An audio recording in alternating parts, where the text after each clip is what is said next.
हर subject के लिए मैं यही बोल रहा हूँ, सिर्फ क्वेश्चन करो। थ्योरी पढ़ोगे कोई फायदा नहीं होगा, थ्योरी सिर्फ पढ़ते रहोगे, आप क्वेश्चन नहीं सॉल्व कर पाओगे, क्योंकि वो थ्योरी पढ़ने वाला जो मेंटालिटी था वो 10th स्टैंडर्ड का मेंटालिटी था। अभी भी आपका जो बोर्ड का प्रिपरेशन कर रहे हो, आप थ्योरी पढ़ के सिर्फ अपने बोर्ड का प्रिपरेशन कर रहे हो। जेई मेंस की तैयारी करना है तो क्वेश्चन करो।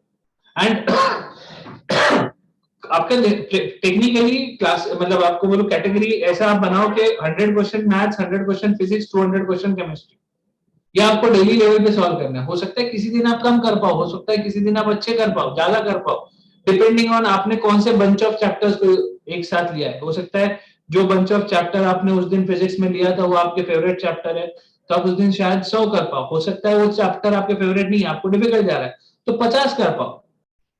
बट वो 50-50-100 या 100-100-200, ये एक अपने लिए क्लासिफिकेशन बना लो कि आपको इस रेंज में रहना है। मतलब मिनिमम 200 क्वेश्चन अगर दिन में नहीं हो रहे हैं तो मतलब आपको सीरियसली थोड़ा एक्स्ट्रा टाइम डालना जरूरी है। अब आप बोलोगे प्रीलिम्स चल रही है, हम प्रीलिम्स के बीच में ये सब कैसे करें? भाड़ में जाए प्रीलिम्स। आज से 5 साल बाद कोई ये नहीं सवाल पूछने वाला 12th के प्रीलिम्स में कितने मार्क्स आए।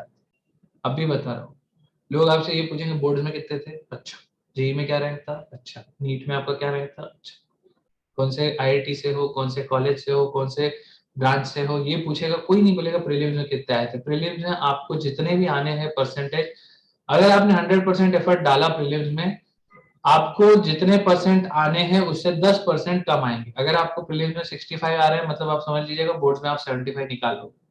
अगर आपको प्रीलिम्स में 70 आ रहे हैं तो बोर्ड्स में आप 80 निकालोगे। दिस इज अगेन, ऐसा नहीं है कि थंब रूल लेके चल लेना। आप में से हो सकता है कोई बहुत ही महान काम करके आ जाए एग्जाम में, तो वो एक अलग बात है। लेकिन prelims are harder than boards. The reason is कि आप बोर्ड्स पे ज्यादा एफर्ट डालो, क्योंकि आपको टफ एग्जाम आएगी तब आप एफर्ट ज्यादा डालोगे और आप अच्छा परफॉर्म करोगे। टीम इंडिया जैसा काम है ना। टीम इंडिया जब तक क्रिकेट में खराब परफॉर्म नहीं करती है तब तक वो एफर्ट डाल के अगले मैच में अच्छा परफॉर्मेंस नहीं देती, ठीक है। लेकिन अगर कंटिन्यूअसली अगर अच्छा परफॉर्मेंस देती रहे तो आपको पता है फाइनल्स में आके हगने वाले हैं। तो sorry for the kind of words, but आपको समझना जरूरी है, ये चीज आपके लिए बहुत इंपॉर्टेंट है। अभी आपके पास जो टाइम है, स्पेशली जेई मेंस जिनका टारगेट है, आपके पास अभी जो टाइम है उसको मेंस में डालो, बोर्ड्स में टाइम वेस्ट मत करना। यश का पहले ही सवाल आ गया, एनआईटी सिलेक्ट होने के लिए बेसिक मार्क कितने चाहिए? इस टाइप के सवाल मत पूछो। ये टाइप के सवाल यूट्यूब के वीडियोस पे पूछे जाते हैं, क्या मैं अभी पढ़ाई चालूंगा तो मेरा आईआईटी हो जाएगा, नीट हो जाएगा, आईआईटी से एनआईटी, ये थॉट निकाल दो। दिन के 400 क्वेश्चन कर यश। एनआईटी सिलेक्ट होना होगा तो एनआईटी जाएगा, आईआईटी सिलेक्ट होना होगा तो आईआईटी जाएगा, ठीक है। जहां भी जाएगा ये डर तो नहीं रहेगा कभी कि तूने एफर्ट नहीं डाला था। तू बस दिन का 400 क्वेश्चन कर, बाकी चीज दिमाग से हटा दे। जेई की पढ़ाई करके 75% आराम से आ जाएंगे, आराम से आ जाएंगे। बोर्ड्स के पहले आपको सिर्फ प्रीवियस ईयर क्वेश्चन उठा के पढ़ने, देखना है कि किस तरह से इंग्लिश लिखी जाती है और बस वैसे आंसर लिख के, क्योंकि बोर्ड्स में कोई नया क्वेश्चन पूछ ही नहीं सकता। पिछले 10 साल के क्वेश्चन उठा लो, 90% ऑफ द बोर्ड्स का पेपर सेम रहेगा। और वो जो 10% आपको नहीं भी आ रहा होगा ना, वो भी वो क्वेश्चन होंगे जो आपने पिछले 10 साल के इसमें से कोई तो स्किप कर दिया, ठीक है। तो आप बोर्ड्स को ज्यादा सोचो मत, बोर्ड्स को ज्यादा टेंशन मत लो।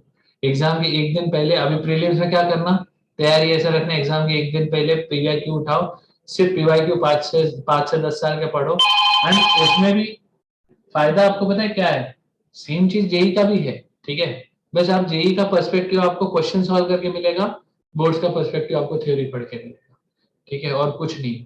बट एग्जाम के जस्ट एक दिन पहले वो काम करो, ठीक है। चलो आगे बढ़ते हैं, शुरू करते हैं आज का सेशन। रेडी हो?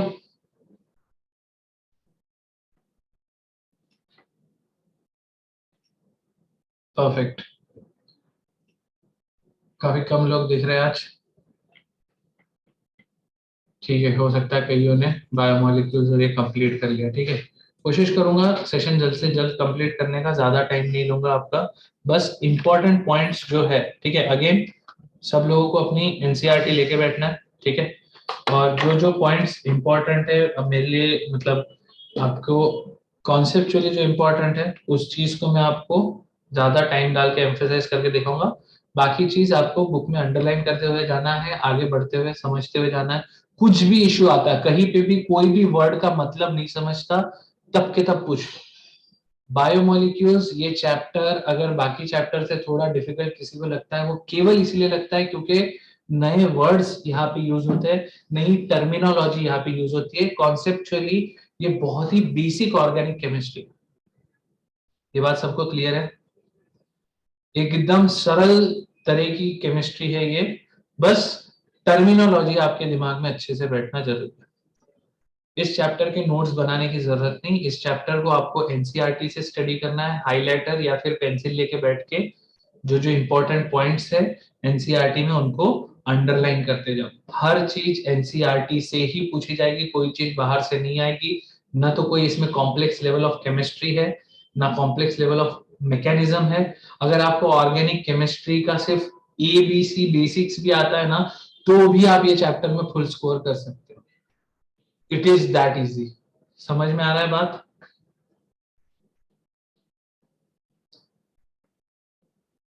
चलो शुरू करते हैं। रेडी? एक बार जल्दी से सब लोग हैंड रेस कर दो, कितने लोग मेरी बात समझ पा रहे हैं? जल्दी से एक बार hand raise, hand raise, hand raise, hand raise, जल्दी से। क्या हैंड रेस नहीं है क्या? ऑप्शन नहीं है क्या इसमें? मेरे पास लोअर ऑल अटेंडीज हैंड्स का ऑप्शन है। हैंड रेस का ऑप्शन तो है, मैंने तो रेस किया। नहीं नहीं, हाय हाय बोल रहे हो नहीं? ठीक है कोई बात नहीं, छोड़ो विचार, हैंड रेस मत करो आप। हैंड रेस ठीक है, चिल मारो। चलो शुरू करते हैं आज का सेशन। सब लोग आ गए, आई होप सब लोगों का ध्यान है, ठीक है? बट प्लीज प्लीज इस चैप्टर को ध्यान से एक बार सुन लेना, टर्मिनोलॉजी ध्यान से समझ लेना।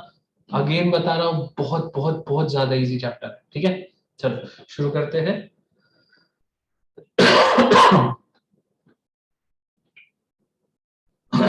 स्क्रीन दिखाई दे रही है सब लोगों को?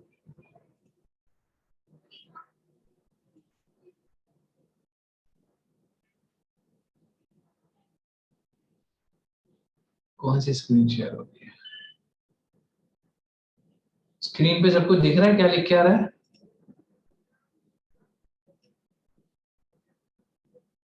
क्या लिख के आ रहा है? ये मत बोलो, मेरे को समझ ही नहीं आ रही कौन सी स्क्रीन दिख रही है। एग्जॉस्ट दिख रहा है ना? ठीक है, तो करेक्ट स्क्रीन दिख रही है, ठीक है, परफेक्ट। लास्ट सेशन में हम लोगों ने बात किया था अबाउट ग्लूकोज, ठीक है? एक बार जल्दी से पुराना रिकैप एक बार बता देता हूँ।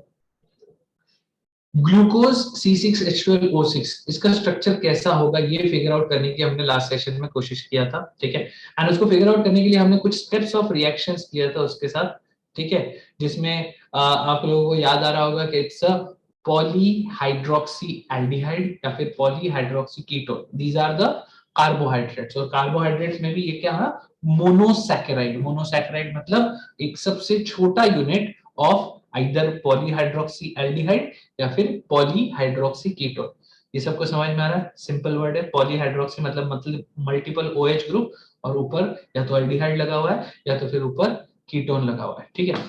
अब मोनोसैकेराइड के आपने एल्डोहेक्सोस, मतलब हेक्सोस मतलब ऐसा, ऐसे कार्बोहाइड्रेट या ऐसे मोनोसैकेराइड वाले कार्बोहाइड्रेट जिसमें 6 कार्बन है, तो ग्लूकोज इज अ हेक्सोस। अभी हम लोग हेक्सोस की पूरी फैमिली देख रहे हैं, ठीक है? तो ग्लूकोज जो था, ग्लूकोज के अंदर आपको अगर कोई पूछे कितने कायरल सेंटर है, तो क्या आंसर होगा? ग्लूकोज के अंदर कितने कायरल सेंटर है? Perfect perfect perfect. Advait, Bhoomi, Shubham, Shrey, Neel, Aditi, Juhi, Siddhant, Nikita, Medhansh, Ketki, Rudra. Perfect, सब लोग सही है। ऑन द पेज है 4, correct. There are 4 chiral centres, है ना? हर्ष, ओमकार, परफेक्ट।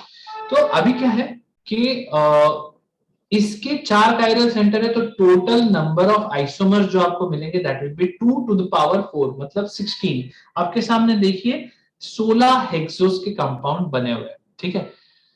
अब इसमें मेरा जो मेन टारगेट है दैट इज डी ग्लूकोज। क्यों? क्योंकि अपने सिलेबस का जो मेन अपना क्या कह सकते हैं, अपना जो मेन कंपाउंड है जिसको हम लोग स्टडी करते हैं वो कौन है?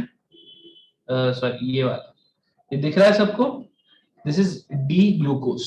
ये डी ग्लूकोज जो है ये हमारा मेन कंपाउंड है, और इसी में हमारी पूरी की पूरी केमिस्ट्री छिपी हुई है, ठीक है। सो डी ग्लूकोज में एक बार वापस ध्यान से देखिएगा, याद रखने के लिए अगर मैं ऊपर से करता हूं तो it is right left right right, ठीक है।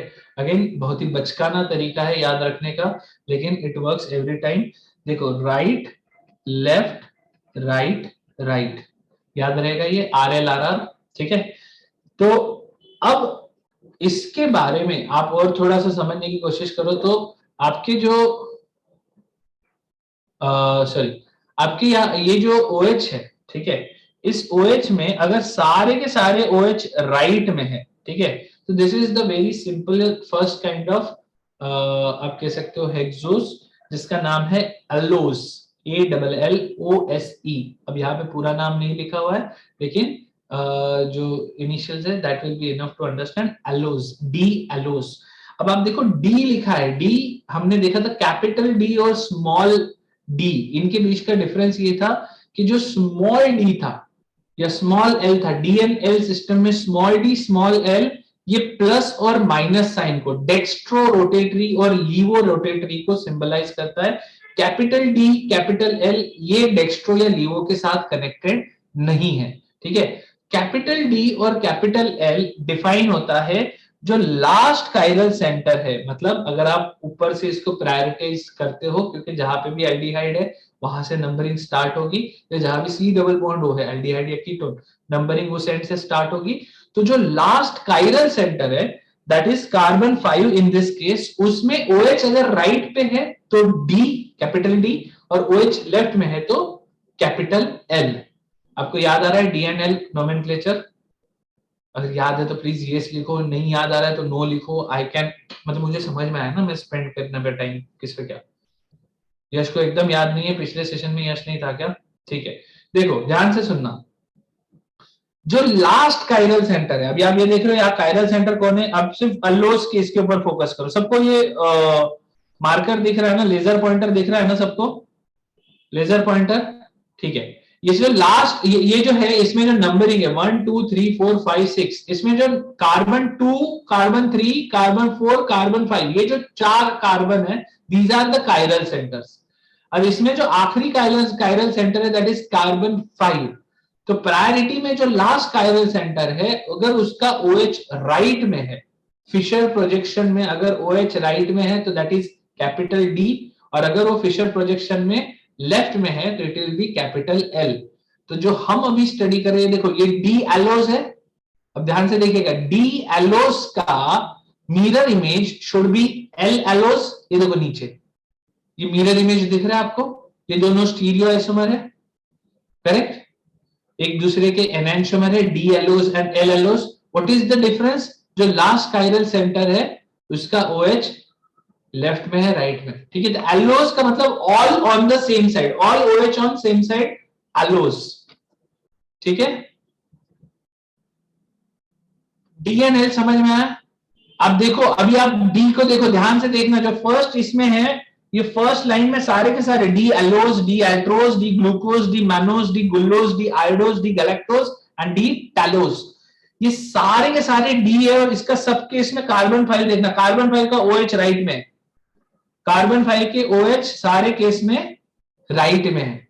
तो फिफ्थ कार्बन का OH राइट फिक्स कर दिया। तो अब आपके पास D वाले कितने केस बनेंगे?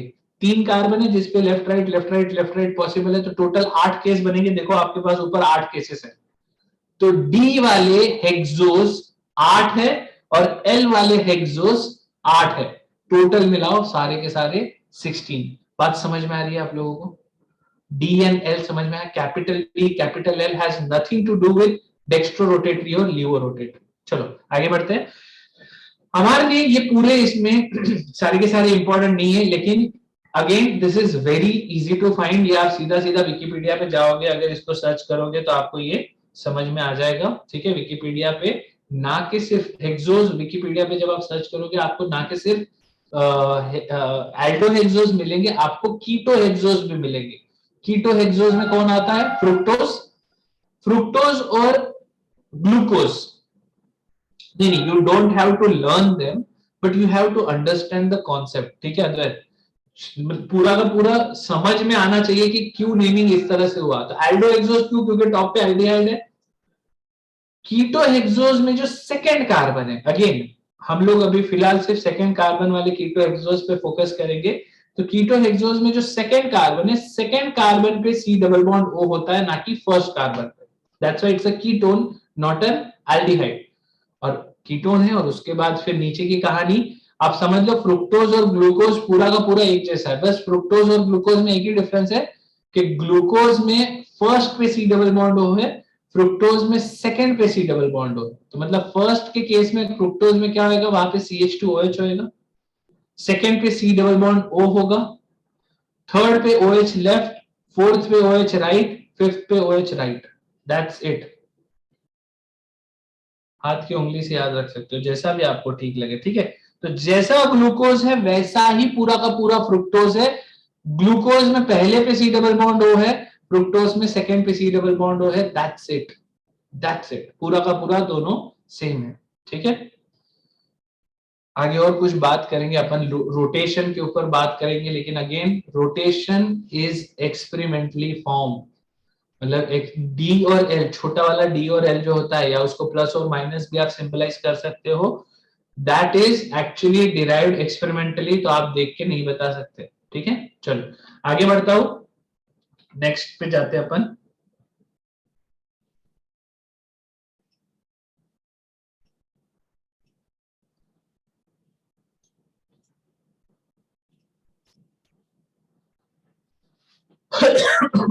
अभी हम लोग बात करते हैं, this is a very important concept and this is actually the reason why आपको बायोमोलिक्यूल्स चैप्टर पढ़ाना पड़ता है।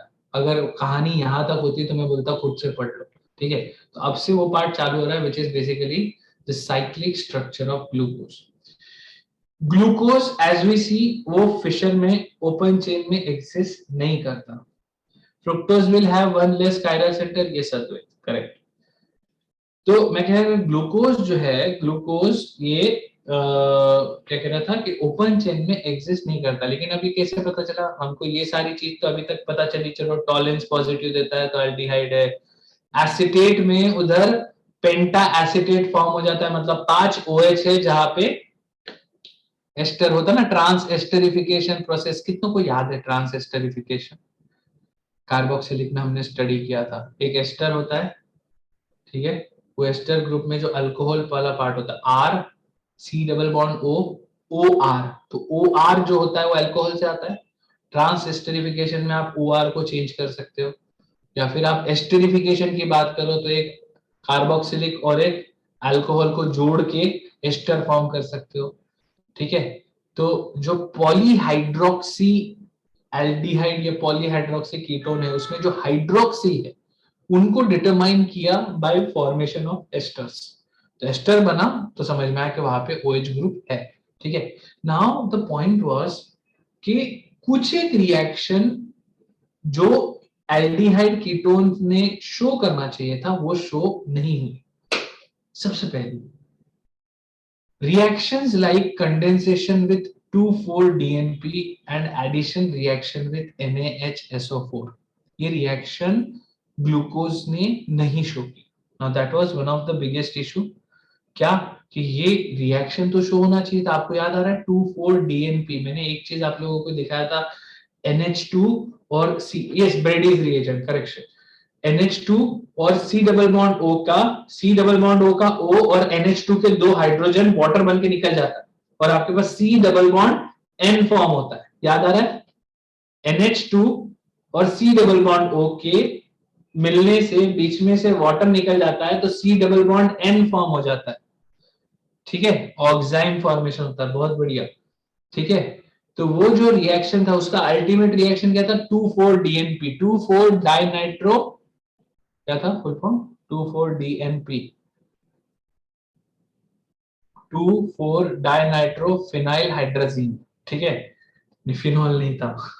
2,4 डाइनाइट्रोफिनाइल हाइड्राजीन, और वो हाइड्राजीन का जो NH2 था वो C डबल बॉन्ड O के साथ जुड़ गया, और आपको येलो या ऑरेंज कलर का 2,4-DNP डाइनाइट्रोफिनाइल हाइड्राजोन मिलता है, ठीक है। और इसलिए हमको पता चलता है कि अच्छा इसमें C double bond O exist करता है कि 2,4 DNP के साथ वो पॉजिटिव टेस्ट दे रहा है, ठीक है। तो ग्लूकोज और फ्रुक्टोज, इसमें भी C डबल बॉन्ड O है, तो इसमें पॉजिटिव टेस्ट देना चाहिए था, लेकिन ये नहीं देता। दूसरा रिएक्शन विथ NaHSO4, NaHSO4 के साथ आपको व्हाइट कलर का क्रिस्टलाइन एडक्ट मिलता है, यानी आपको व्हाइट कलर का क्रिस्टल मिलने लगता है। अगर C डबल बॉन्ड O है तो C डबल बॉन्ड O के ऊपर NaHSO4 अटैक कर देता है। दोनों स्लाइटली बेसिक मीडियम में and C double bond O उनको वहां पे नहीं मिल रहा। अब ये सोचो, टॉलेंस रिएजेंट पॉजिटिव टेस्ट मिला है, ठीक है, लेकिन इसमें नहीं मिला है। अब क्या रीजन है, इसके बारे में ही अभी हम लोग बात करेंगे। एक और टेस्ट है जो आपको नेगेटिव मिलता है, दैट इज शिफ्ट टेस्ट। ये दोनों रिएक्शंस जो है, मतलब ये तीनों रिएक्शन जो है 2,4-DNP, NaHSO4 या फिर शिफ्ट रिएजेंट के साथ, इन तीनों के साथ आपको इसमें एल्डिहाइड का रिएक्शन नहीं मिलता इन ग्लूकोज। अगर अब ग्लूकोज ही रिएक्शन नहीं दे रहा तो क्या उसमें एल्डिहाइड ग्रुप है या नहीं है? तो इसका इवेंचुअली सॉल्यूशन ये समझ में आया कि जो ग्लूकोज है वो ग्लूकोज ओपन चेन नहीं है, मतलब उसके अंदर C double bond O openly available नहीं है। वो ग्लूकोज एक्सिस्ट करता है इन साइक्लिक फॉर्म, और वो साइक्लिक फॉर्म के दो पार्ट है, एक है अल्फा फॉर्म और दूसरा है बीटा फॉर्म। यहां तक बात समझ में आ रही है मैं क्या बोलना चाह रहा हूं? ग्लूकोज 2,4-DNP पॉजिटिव नहीं दे रहा, ठीक है, नहीं दे रहा, इसका मतलब शायद ग्लूकोज का स्ट्रक्चर ओपन स्ट्रक्चर नहीं है, मतलब ग्लूकोज का स्ट्रक्चर शायद क्लोज स्ट्रक्चर है, जिसमें C डबल बॉन्ड O कहीं ना कहीं किसी फॉर्म में एग्जिस्ट करता है, which is basically acetal form. आपको एसिटल हेमी एसिटल याद आ रहा है क्या किसी को? एसिटल हेमी एसिटल आपको याद आ रहा होगा तो मैं एक बार रिकॉल करवाता हूँ। C डबल बॉन्ड O के ऊपर अल्कोहल अटैक करता है, तो C double bond O open हो जाता है, तो COH और नीचे एक और OH जुड़ जाता है, अल्कोहल जुड़ जाता है, तो एक OH है और एक OR है, तो इट इज हेमी एसिटल। क्या बात है? और अगर दोनों OR है तो इट इज कॉल्ड एसिटल, ठीक है। तो इस केस में आपको हेमी एसिटल नहीं याद आ रहा, कोई बात नहीं, मैं आपको वो रिएक्शन दिखाता हूं। नहीं याद आ रहा, कोई टेंशन नहीं, ठीक है। कीटल, हाँ हाँ कीटल याद आ रहा है, नहीं, ठीक है। तो एसिटल हेमी एसिटल या कीटल फॉर्मेशन जो है, that basically causes the ring to close. तो जो ओपन चेन रिंग है वो क्लोज हो जाती है, 6 मेंबर रिंग बनती है। कैसे बनती है अपन बात करते हैं, ठीक है। अभी भी याद नहीं आ रहा तो थोड़ा थोड़ा रिकॉल करने की कोशिश करो, ठीक है, कोई इश्यू नहीं है अभी। तो ये रीजन क्या था हमको कि ये ऐसा डाउट आया, क्योंकि 2,4-DNP, NaHSO4 और शिफ्ट रिएजेंट की टेस्ट नहीं देता है, ठीक है। अब अल्फा और बीटा फॉर्म क्यों एग्जिस्ट कर रहे हैं? क्योंकि alcohols add to the carbonyl group in presence of dry HCl to give hemiacetal or hemiketal. Now these parts are comparatively stable, मतलब ये जो फॉर्म है aldehyde, ketone and hydroxy are part of same molecule and it results in formation of a more stable hemiacetal structure which is stable than the open chain structure। यहाँ पे आप समझ लो chelation हो गया, एक साइक्लिक स्ट्रक्चर फॉर्म हो गया, तो स्टेबिलिटी ज्यादा आ जाती है एंड दैट्स व्हाई वो साइक्लिक फॉर्म में एग्जिस्ट करता है। और साइक्लिक फॉर्म में एग्जिस्ट करता है इसलिए वो 2,4-DNP पॉजिटिव नहीं देता, क्योंकि वो C डबल बॉन्ड वो ओपनली अवेलेबल ही नहीं है। अब ये सारी चीज जो मैंने बोल के बताई है वो अभी हम लोग आगे कंपाउंड्स के रिएक्शन में देखते हैं, ठीक है। सो सबसे पहले याद करते हैं कि हेमी एसिटल फॉर्मेशन क्या था। अपने पास एल्डिहाइड था, ठीक है, थोड़ा सा रिकॉल करो। एल्डिहाइड था, फिर हमारे पास एक अल्कोहल था, और in presence of dry HCl which was a good dehydrating agent, alcohol का जो ऑक्सीजन है वो C डबल बॉन्ड O के कार्बन पे अटैक करता है। क्यों? अल्कोहल का जो ऑक्सीजन है C डबल बॉन्ड O के कार्बन पे अटैक करता है,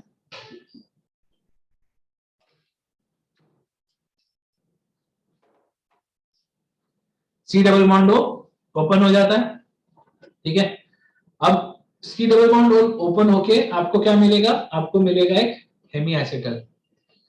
ये याद आ रहा है आपको, एक ही कार्बन पे OH और OR, ठीक है।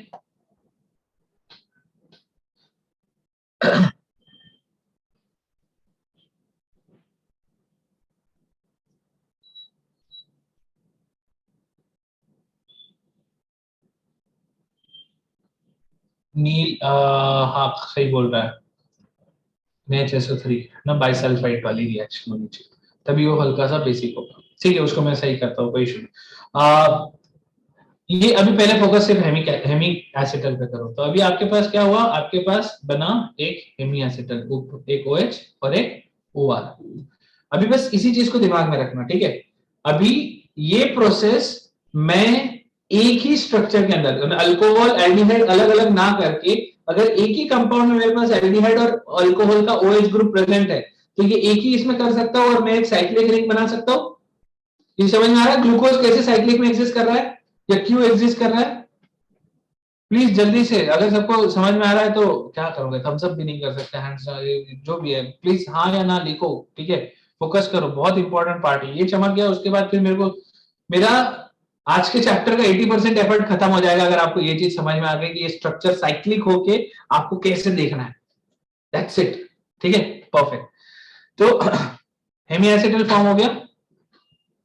अब इसमें यही चीज मैं ग्लूकोज में करूंगा। तो ग्लूकोज में आने के पहले एल्डिहाइड में जैसा किया वैसा हम लोग कीटोन में भी देखेंगे। तो कीटोन में हमको सेम अल्कोहल अटैक करेगा, पॉजिटिव नेगेटिव OH अटैक किया सी डबल बॉन्ड O पे, और हमको इस बार क्या मिलेगा, हेमी कीटल। हेमी कीटल में अगेन OH और OR, ठीक है। यहां तक सब लोग एक पेज में आ गए, हेमी एसिटल हेमी कीटल रिकॉल हो गया। अब ये चीज हम लोग ग्लूकोज के अंदर करने वाले हैं, जहां पे एक ही स्ट्रक्चर में एल्डिहाइड भी है और एक ही स्ट्रक्चर में आपके पास अल्कोहल भी है। तो that's why it will result into a cyclic hemi acetal, ठीक है। ध्यान से देखिएगा।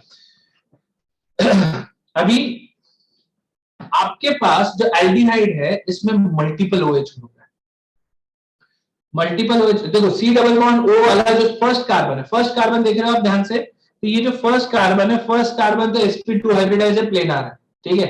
OH कोई भी इसके ऊपर अटैक कर सकता है। अपन अलग अलग OH के अटैक से देखते हैं क्या क्या फॉर्म हो सकता है, ठीक है। अगर फर्स्ट OH अटैक करेगा तो आपके पास कितने मेंबर रिंग बनेगा, जो साइक्लिक रिंग बनेगा कितना मेंबर्ड होगा, 3 होगा, राइट। सही है, वेदांत ऑलरेडी पहुंच चुका है। वेदांत बोला कि भाई 6 मेंबर रिंग पे जाओ, जल्दी से टाइम वेस्ट मत करो। क्या हो गया Vedansh, previous page, Vedansh previous page में क्या क्या रह गया, वापस ही पूरा देखने वाला है। वो हेमी एसिटल कीटल की बात कर रहा है क्या, ले स्क्रीनशॉट ले ले, तू स्क्रीनशॉट ले ले, फोटो खींच ले। लिखना जरूरी नहीं है, लिखो मत, ये सब लिखा हुआ है तुम्हारे पास है ये सारी चीज, ठीक है। इसको बस याद रखो। चलो परफेक्ट। फर्स्ट अगर अटैक करेगा, ठीक है, तो it will be a 3 membered ring. अगर सेकेंड अटैक करेगा, सॉरी मतलब कार्बन 3 वाला OH अगर अटैक करेगा तो it will result into a 4 membered ring. अगर कार्बन 4 वाला अटैक करेगा तो it will result into a 5 membered ring. Carbon 5 वाला अगर अटैक करेगा तो it will result into a 6 membered ring. And अगर कार्बन 6 वाला अटैक करेगा तो it will result into a 7 membered ring. I hope सब लोग यहाँ पे मेरे साथ है, ठीक है।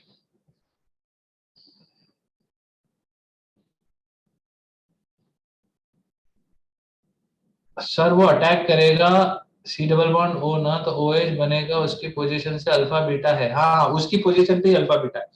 फर्स्ट कार्बन के ऊपर सी डबल बॉन्ड O के ऊपर अटैक होने के बाद OH कहा जाता है, उससे अल्फा बीटा डिफाइन होगा, ठीक है। 2 मिनट होल्ड कर, आगे मत बढ़।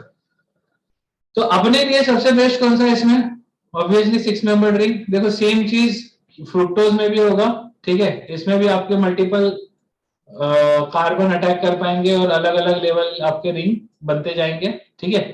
तो अब आपको देखना है कि फ्रुक्टोज के केस में जहां पे सेकेंड कार्बन पे सी डबल बॉन्ड O है, उसके केस में 6th कार्बन अटैक करेगा तो मुझे 6 मेंबर्ड रिंग मिलेगा।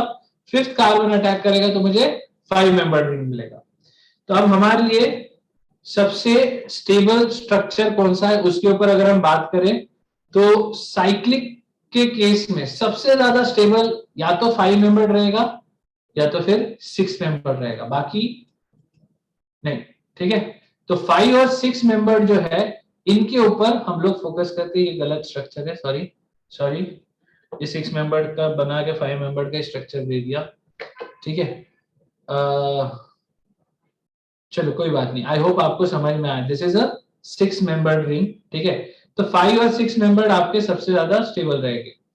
Now since 5 member is similar to furan and 6 member is similar to pyran. देखो सिमिलर बोल रहा हूं, अभी आपको अगर फुरान और पायरान याद आ रहा होगा, हमने बहुत शुरुआत में शायद IUPAC नोमेनक्लेचर के वक्त इसके बारे में बात किया होगा। तो फुरान में 2 डबल बॉन्ड है और ओ है, पायरान में डबल बॉन्ड है और 6 मेंबर में डबल बॉन्ड और ओ है। ठीक है, इसमें डबल बॉन्ड नहीं है, तो it's like that's why it is similar to furan.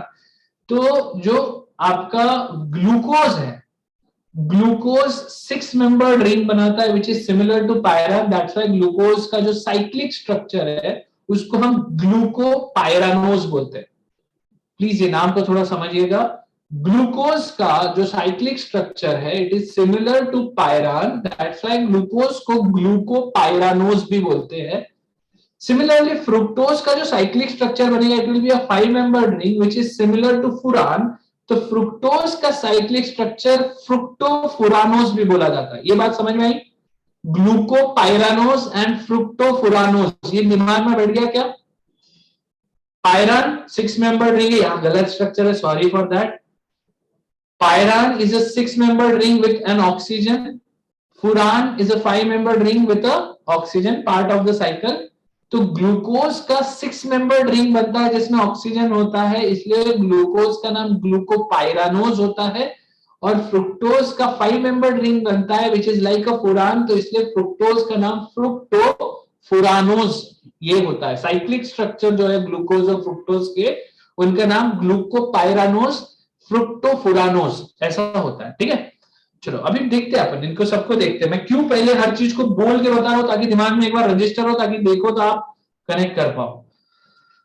तो अभी सबसे पहले हम लोग साइक्लिक स्ट्रक्चर ऑफ ग्लूकोज पे बात करते हैं। ठीक है, ग्लूकोज सबको याद है, राइट लेफ्ट राइट राइट। ठीक है, अभी आपको पता है दिस इज फिशर। ठीक है, ये सब काम फिशर का है ना। ये फिशर एक्चुअली एक बंदा है, उसने बड़ी ये सारी हरकतें करके बहुत बहुत इंटरेस्टिंग चीजें इसके अराउंड डिस्कवर की है, डिराइव की है। This is like almost 125 years old ये जो केमिस्ट्री हम लोग पढ़ रहे हैं। ठीक है, चलो अभी थोड़ा सा समझना। ठीक है, वर्टिकल जो होता है ना, जो फिशर डायग्राम में जो वर्टिकल होते हैं वो अंदर के तरफ होते हैं, है ना, और जो हॉरिजॉन्टल होते हैं वो बाहर के तरफ होते हैं। तो वर्टिकल अंदर के तरफ और हॉरिजॉन्टल बाहर के तरफ, ये चीज सबके दिमाग में क्लियर है? वर्टिकल अंदर के तरफ और हॉरिजॉन्टल बाहर के तरफ। अद्वैत काइनेटिक प्रोबेबिलिटी पे बात में आएगी, अभी काइनेटिक और उसके थर्मोडायनामिक स्टेबिलिटी की बात नहीं करते, ये एग्जिस्ट करता है। तो जो सत्य है अभी पहले एक बार एक्सेप्ट कर लेते। ठीक है, अभी ग्लूकोज का जो स्ट्रक्चर है अगर मैं उसको वर्टिकली देखूं तो आप उसको है ना ऐसा इमेजिन करो, मतलब ऐसा अंदर के तरफ है। ठीक है, अंदर के तरफ ऐसा इमेजिन करके रखना अभी की तरफ, क्योंकि ये जो स्ट्रक्चर हमको दिखने में सीधा दिख रहा है लेकिन ये दोनों साइड से झुका हुआ है। तो अगर ऊपर 3 कार्बन है और नीचे 3 कार्बन है, ठीक है, तो 3 कार्बन आप ऐसा इमेजिन कीजिए थोड़ा उस साइड है। They are all inside the plane of paper. क्यों ये इंपॉर्टेंट है? क्योंकि अभी ये स्ट्रक्चर को मैं गिरा के ओपन करने वाला हूं, तो ये सारे के सारे अंदर के तरफ है थोड़ा सा। ठीक है, अब हम क्या करने वाले हैं, ग्लूकोज का कार्बन का नंबरिंग देख लो, 1 2 3 4 5 6। फिफ्थ कार्बन को ध्यान से देखिएगा, ये जो फिफ्थ कार्बन है इसका OH अटैक करेगा फर्स्ट कार्बन पे, because we need a 6 membered cyclic structure. ठीक है, तो फिफ्थ कार्बन का OH अटैक करेगा फर्स्ट कार्बन के C डबल बॉन्ड O पे। ठीक है, अब OH is on the right hand side, ये भी याद रखना। ठीक है,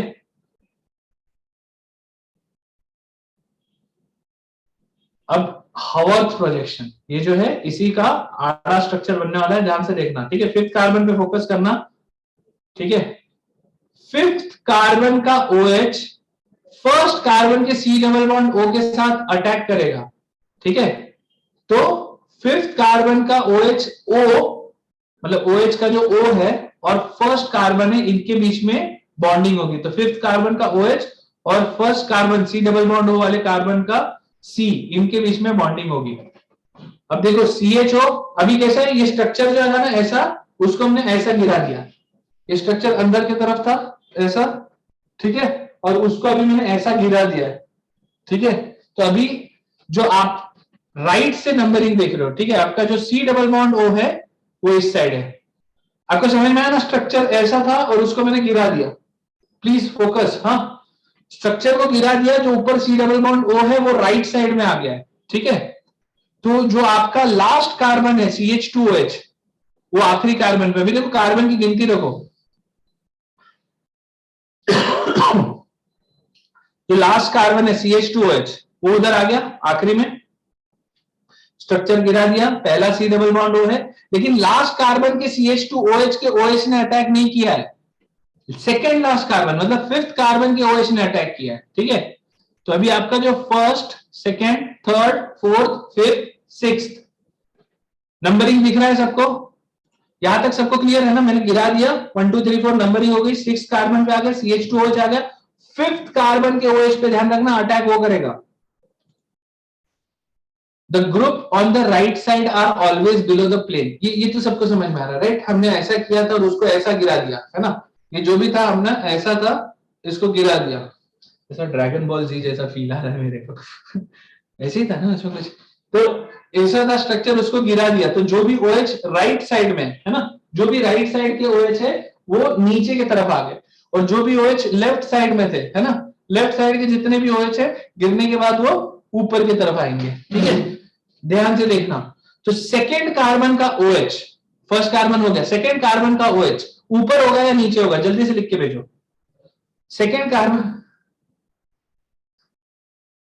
कार्बन का OH ऊपर होगा या नीचे होगा, जल्दी सब लिख के भेजो ताकि मुझे समझे कितना समझा है, अप या डाउन।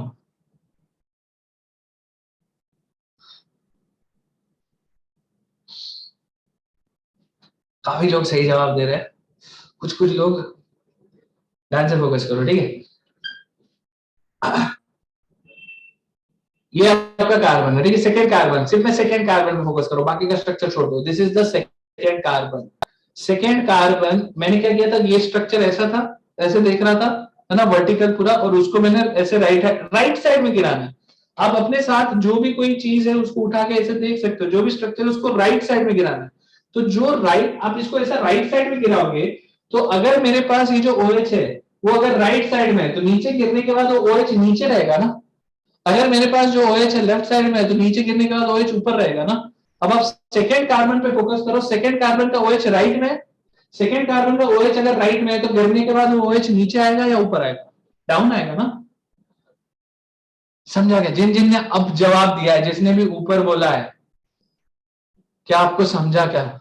हाँ या ना लिख के भेजो प्लीज, इतना ही पार्ट सबसे इंपॉर्टेंट है। स्ट्रक्चर वर्टिकल था, मैंने उसको राइट में गिरा दिया, सबको समझ में आ गया?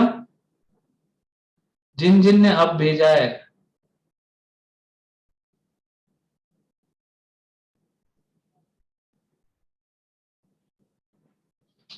जो कार्बन नहीं, बाकी चीज पे फोकस ही मत करो, I just want you to focus on carbon number 2। Carbon number 2 OH right में है, ये राइट में है OH, मेरा इमेज तो नहीं दिखता नहीं आप लोगों को, सही मैं जो दिखा रहा हूँ राइट ही दिख रहा है ना, हाँ ये OH राइट में है, छोटी उंगली जब ये गिरा तो नीचे आ गया, तो OH नीचे आ गया, सेकेंड कार्बन का OH नीचे होगा, ये सबको समझा क्या? जिसने भी आप भेजा है सब लोग लिख के भेजो हाँ या ना, नहीं समझ में आया तो नो लिखो, मैं एक और बार समझाऊंगा प्लीज।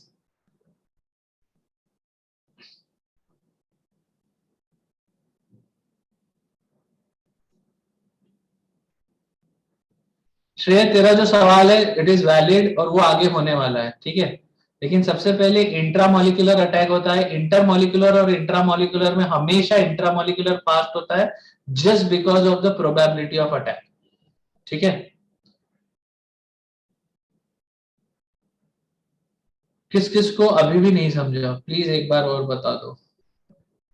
मैंने जो स्ट्रक्चर है, ठीक है, किसे बताओ इसको, ऐसे सोचो, ऐसा ये स्ट्रक्चर है पूरा का पूरा, ठीक है, ये स्ट्रक्चर जो है पूरा का पूरा अपने पास सारे के सारे ये कार्बन का स्ट्रक्चर है, ठीक है, और ये स्ट्रक्चर जो ऐसा है, स्ट्रक्चर जो ऐसा है, इसको बस ऐसे गिरा देना है। आप सोचो ये स्ट्रक्चर पे ऐसे OH OH OH लगे हुए, आपको कुछ नहीं करना है, स्ट्रक्चर ऐसा गिरा देना राइट साइड में, समझ रहे हो ना, इसको ऐसा आप जैसे राइट साइड में गिराओगे। अब आप ये सोचो, जो फर्स्ट कार्बन है, फर्स्ट कार्बन छोड़ दो क्योंकि फर्स्ट कार्बन तो ऑप्टिकली एक्टिव है ही नहीं, मतलब जो सेकंड कार्बन है, सेकंड कार्बन कायरल सेंटर है, सेकंड कार्बन में OH राइट में है और लेफ्ट में H है, OH राइट लेफ्ट में H। जब मैं इसको ऐसा गिराऊंगा तो OH नीचे आ जाएगा, H ऊपर रहेगा। Is it clear? समझा नहीं है? तो सेकेंड कार्बन का OH नीचे रहेगा, तो group on the right side are always below the plane. Second carbon पे OH राइट है। मैं एक बार नाम ले रहा हूं, किस किस ने आप बोला था? जिनांश को समझा क्या आप? अदिति, हर्ष, मेधांश, जुई, जिन जिन के नाम लिया सबको समझा, हाँ या ना बोलो प्लीज प्लीज। बहुत सिंपल है, अगर नहीं समझा मैं एक और बार समझा दूंगा, लेकिन क्या है, गलती नहीं करना है बस। बस ये अगर आपको ये चीज दिमाग में बैठ गई, इसके आगे का शॉर्ट है। अब थर्ड कार्बन पे आते हैं। थर्ड कार्बन का OH लेफ्ट है, कहां रखोगे? ऊपर। क्लियर है ना? चलो देखते जाओ। जो भी चीजें राइट में थी उनको नीचे डाल दिया।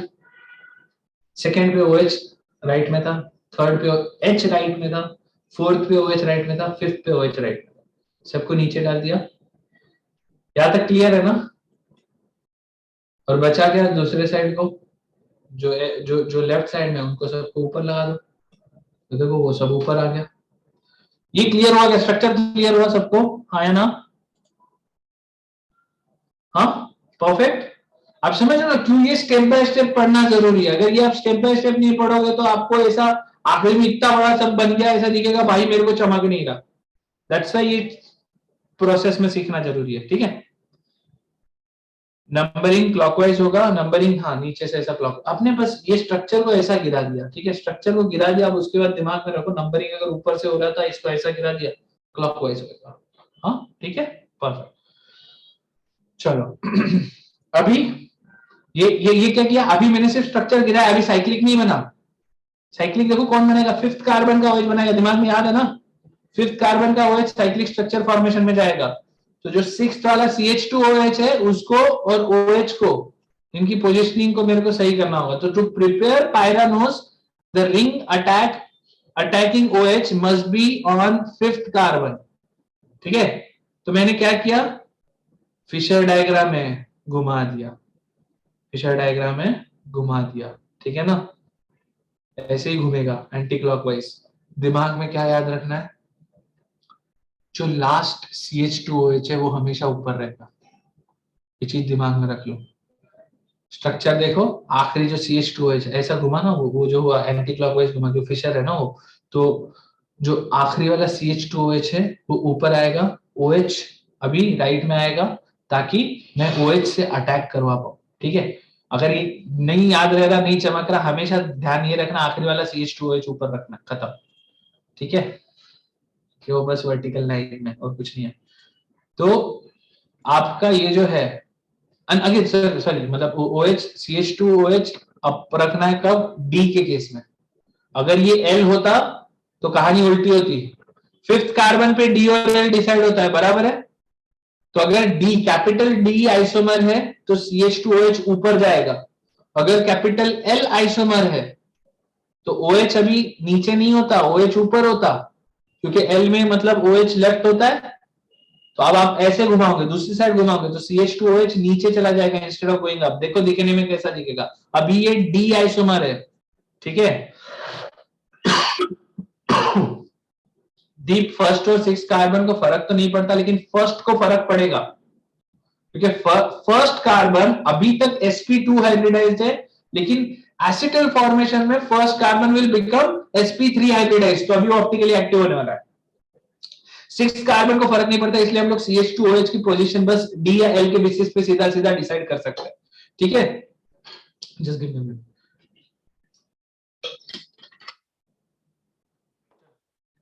तो अभी क्या हुआ, सी डबल बॉन्ड ओ, देखो CH2OH ऊपर चला गया। ये क्लियर हुआ ना सबको? बस मेरे को चाहिए कि ये डी और एल आपको क्लियर हो जाए। डी था, OH नीचे था, मतलब OH बेसिकली राइट में था, तो ऐसा हुआ तो नीचे चला गया, ठीक है। तो OH जब ऊपर आएगा तो CH2OH और ऊपर चला जाएगा, ठीक है। तो D वाले आइसोमर में CH2OH वर्टिकली ऊपर रहेगा, वही L वाले आइसोमर में CH2OH नीचे रहेगा, ठीक है। बात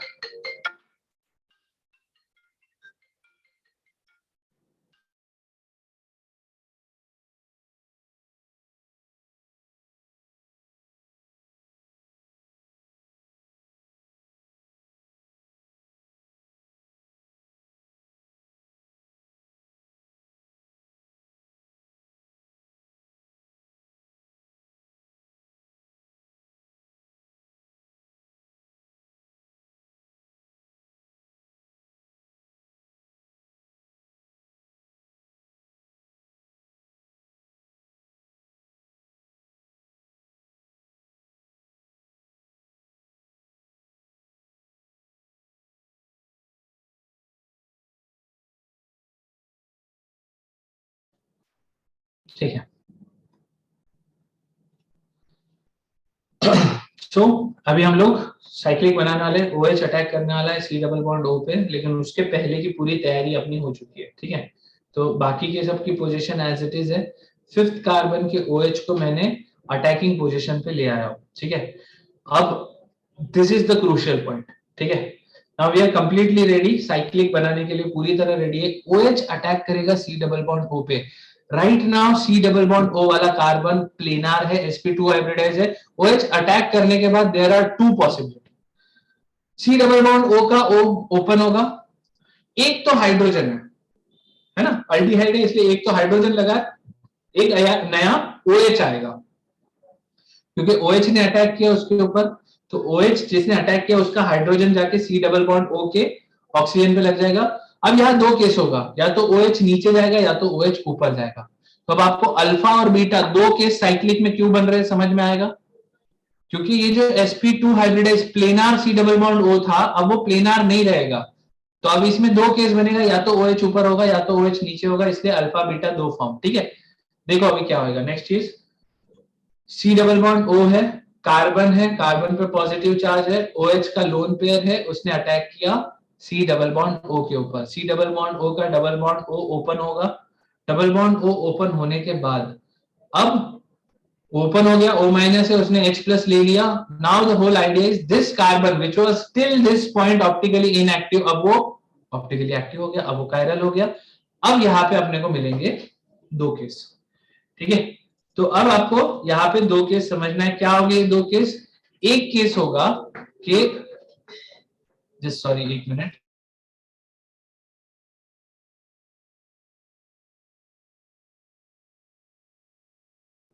तो यहाँ पे दो केस होंगे। एक तो सी डबल बॉन्ड O ऊपर जाएगा, मतलब सी डबल बॉन्ड O वाला डबल बॉन्ड O वाला ऑक्सीजन ऊपर जाएगा, या तो फिर डबल बॉन्ड O वाला ऑक्सीजन नीचे जाएगा। फर्स्ट केस के डबल बॉन्ड O वाला ऑक्सीजन नीचे जाता है, तो अपने को लेफ्ट हैंड साइड वाला स्ट्रक्चर मिलेगा। दूसरा केस डबल बॉन्ड O वाला ऑक्सीजन का OH ऊपर जाएगा, तो राइट हैंड साइड वाला स्ट्रक्चर मिलेगा, ठीक है। तो since these both rings are similar to pyran, तो इसका जो नाम हो जाता है दिस इज पायरानोस, ठीक है। अब इसका नेमिंग से डिसाइड करते हैं, क्योंकि दोनों का डिफरेंस अपने को नेमिंग लेवल पे होना चाहिए। और दोनों के दोनों डी ग्लूकोज से बने हैं, तो दोनों के दोनों डी ग्लूकोपायरानोस है। Now the only difference is कि इनका फर्स्ट कार्बन पे OH की पोजीशनिंग जो है वो नीचे है या ऊपर है।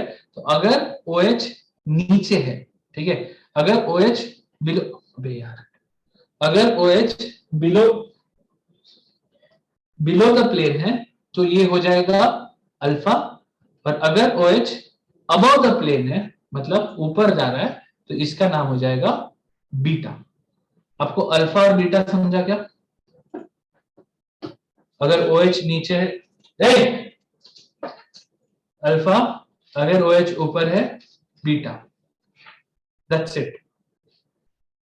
आप लोगों को मतलब फिशर से हावर्थ प्रोजेक्शन बनाना आ चुका है, मतलब वर्टिकल जो स्ट्रक्चर था उससे अब आपको साइक्लिक स्ट्रक्चर बनाना आ गया। So there are these two type of cyclic isomers, इनको हम बोलते हैं एनोमर। अल्फा और बीटा डी ग्लूकोज जो है, ग्लूकोज बोलो ग्लूकोपायरानोज बोलो, ठीक है। अल्फा और बीटा, आपने अल्फा डाल दिया तो आप ग्लूकोपायरानोज ना बोल के ग्लूकोज भी बोलते हो चलेगा, क्योंकि कई जगह पे आपको एनसीईआरटी में दिखेगा alpha D glucose beta D glucose ऐसा वर्ड यूज होता है। तो अगर अल्फा और बीटा आ गया इसका मतलब क्या है, द स्ट्रक्चर इज साइक्लिक, ठीक है। अब ये अल्फा और बीटा के बेसिस पे हमको बहुत सारी चीजें आगे और देखनी होगी। क्यों? क्योंकि दीज आर मोनोसैकेराइड। और एनोमर, ये वर्ड दिमाग में बैठ गया ना, एनोमर क्या है? सेकंड और फिफ्थ में, दीप का सवाल है कि सेकंड और फिफ्थ में ही ये लिंकेज क्यों बना, ठीक है। This is not glycosidic linkage Deep, ठीक है, this is a hemiacetal linkage. Glycosidic linkage में बताऊंगा, आगे वर्ड आएगा, टर्मिनोलॉजी रुको, होल्ड करो प्लीज। तो उसका सवाल ये है कि 6 और 5 में 6 वाला ही क्यों बना, 5 क्यों नहीं बना? मतलब इसका सीधा सीधा जवाब दीप यही है कि इस केस में 6 की स्टेबिलिटी 5 से ज्यादा है तो इसलिए 6 बना, ठीक है। मतलब ऑप्शन ये था कि शायद 5 भी बन सकता था, लेकिन देखा ये जाता है कि 6 ही हर जगह होता है, ग्लूकोज हमेशा 6 मेंबर नहीं जाता है, ठीक है। तो it has to do something with the stability.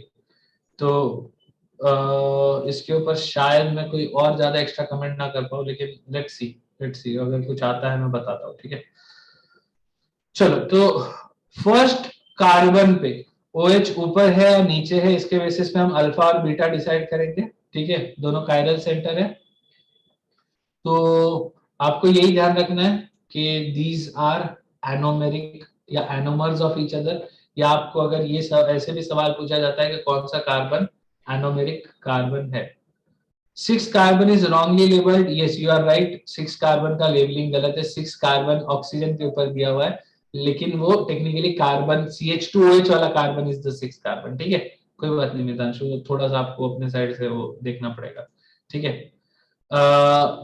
तो अब आपको alpha D glucopyranose and beta D glucopyranose यहां तक का पिक्चर क्लियर है, ठीक है। आगे बढ़ सकता हूं?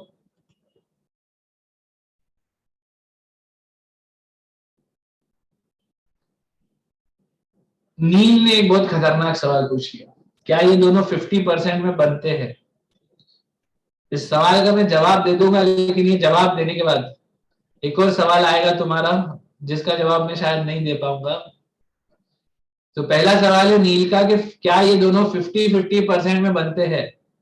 इसका जवाब है नहीं, नो। तो एज आई सेड कि इसके बाद एक और सवाल आएगा, क्यों? मैंने कहा उसका जवाब मैं नहीं दे पाऊंगा। ठीक है, तो क्या इनमें स्टेबिलिटी का डिफरेंस है? थोड़ा बहुत डिफरेंस है, मुझे नहीं पता, नहीं, मुझे इसका आंसर नहीं पता कि क्यों किसी एक का परसेंटेज ज्यादा है, ठीक है। बट ऑब्वियसली स्टेबिलिटी ही एक उसका रीजन है, ठीक है।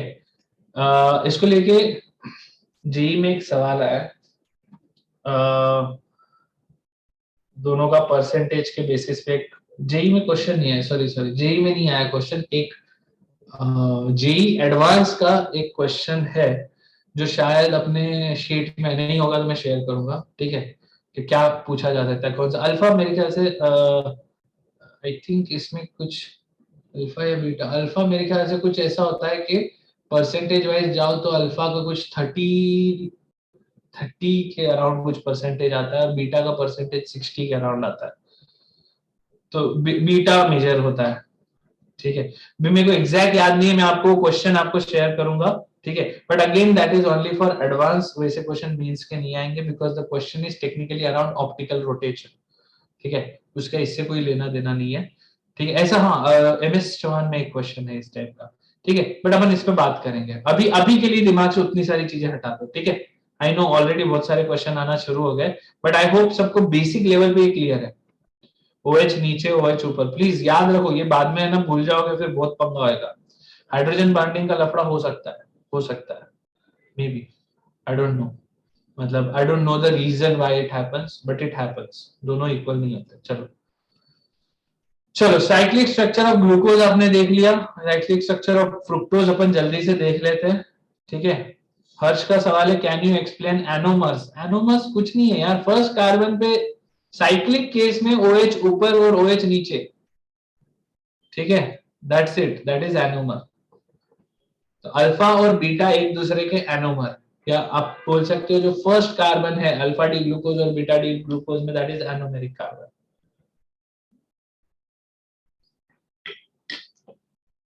श्रेय बोल रहा है क्या ये डायस्टीरियोमर है? ऑब्वियसली ये दोनों एक दूसरे के एनैंशोमर तो नहीं है, लेकिन आइसोमर है, स्टीरियो आइसोमर है, तो दिस इज डायस्टीरियोमर, यस, ठीक है। कैन वी से anomer is a type of stereo isomer, कह सकते हो, यस। वो तो स्टीरियो आइसोमर की क्लासिफिकेशन नहीं आता ना, काइरल सेंटर्स के अक्रॉस अलग अलग जो भी आपका अरेंजमेंट है, ठीक है, वो सारा स्टीरियो आइसोमरिज्म में, स्पेशल अरेंजमेंट अलग है, तो दे आर स्टीरियो आइसोमर्स, ठीक है, but they are not enantiomer, that's why they are diastereomer, बराबर। अच्छा है, देखो ये सारी चीजें आपको अभी रिकॉल करना जरूरी है, क्योंकि यही टर्मिनोलॉजी आखिरी में जाके दिमाग का दही कर देती है, ठीक है। चलो साइक्लिक स्ट्रक्चर ऑफ फ्रुक्टोज पे आते हैं, ठीक है। जैसा अपना ग्लूकोज था वैसा अभी फ्रुक्टोज है। फ्रुक्टोज में आपको याद आ रहा है मैंने आपको क्या बताया था, fructose is exactly similar to glucose, ठीक है। Anomers can only be a single element, element क्या बोल रहा है, सिंगल कंपाउंड नहीं हो सकता है। अरे यार एक और चीज मेरे को आपको बताना था, दैट वाज एपीमर। एपीमर की बात मैंने बताया था आपको शुरुआत में, एपीमर मैंने लास्ट क्लास में बताया, नहीं बताया?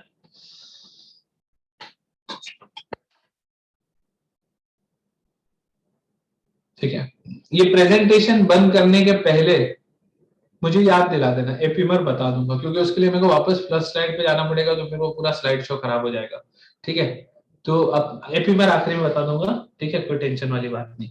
एनोमर समझ में आ गया, right? Anomer is just cyclic structure में अल्फा और बीटा के बीच का रिलेशनशिप इज एनोमर, ठीक है। एपीमर में लास्ट में बताता हूँ, ठीक है। अभी फ्रुक्टोज को देखते हैं, ठीक है।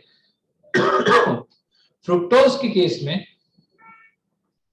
जो फिफ्थ कार्बन है, अगेन अटैक फिफ्थ कार्बन ही कर रहा है, ठीक है। Again something related to stability, something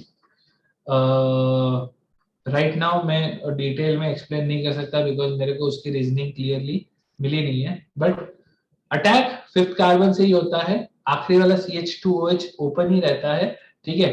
तो फिफ्थ कार्बन जो है फिशर प्रोजेक्शन में, that is the D and L वाला कार्बन, ठीक है ना। तो जिससे D और L बन रहा है उसी कार्बन से अटैक होता है, और अटैक होगा अभी सेकेंड कार्बन पे, तो आपके पास जो रिंग आएगी that will be a 5 membered ring, ठीक है। तो एक बार इसका हावर्थ प्रोजेक्शन अपन ड्रॉ करने की कोशिश करते हैं, ठीक है। हावर्थ प्रोजेक्शन में सबसे पहले सबसे ऊपर में हम लोग कौन किसको डाल देंगे, C डबल बॉन्ड O वाला कार्बन, जिसके ऊपर एक्चुअली अटैक होने वाला है, ठीक है। तो C डबल बॉन्ड O वाला कार्बन और उसके ऊपर एक CH2OH वाला कार्बन, सिंस कीटोन है तो इस तरह से हमने इसको ड्रॉ कर लिया, ठीक है। अब इसके बाद आप नंबरिंग करोगे तो last carbon is again your CH2OH, ठीक है। तो नंबरिंग आपको समझ में आ रहा है, second, third, fourth, fifth, sixth, ठीक है। नाउ अरेंजमेंट सेम चीज पूरी की पूरी वापस हमको करना पड़ेगा, ठीक है, क्योंकि अब अगेन फिफ्थ कार्बन के OH का हम जब अटैक करवाएंगे, तो अभी जितने भी राइट वाले ग्रुप्स है उनको हम लोग नीचे रख लेंगे। तो आपको ये समझ में आया ना, ग्लूकोज में सेकेंड कार्बन का OH राइट में था, थर्ड का लेफ्ट, फोर्थ का राइट, फिफ्थ का राइट।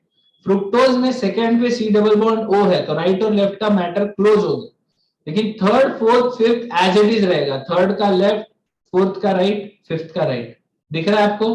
तो ग्लूकोज और फ्रुक्टोज टेक्निकली पूरा का पूरा सेम है, ठीक है। तो अभी नीचे में कौन है, HOH इनको हमने लगा दिया, ठीक है। और बाकी जो लेफ्ट साइड वाले थे वो वाले सारे के सारे OHHH ये आ जाएंगे ऊपर। तो ये अपन ने उनको भी प्लेस कर दिया। यहां तक सबको क्लियर है? स्ट्रक्चर को गिराया, इधर तक किसी को कोई डाउट नहीं है ना?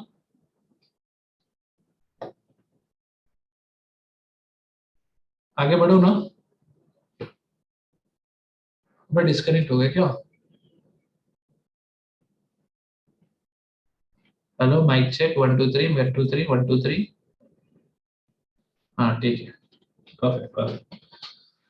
चलो तो अब वापस सेम करेंगे। कहाँ पे करेंगे? फिफ्थ कार्बन की पोजीशनिंग पे करेंगे। फिफ्थ कार्बन पे जो OH है, ठीक है, वो OH को मुझे अपना कीटल फॉर्मेशन करवाना पड़ेगा। इस बार हेमी कीटल फॉर्मेशन करना पड़ेगा।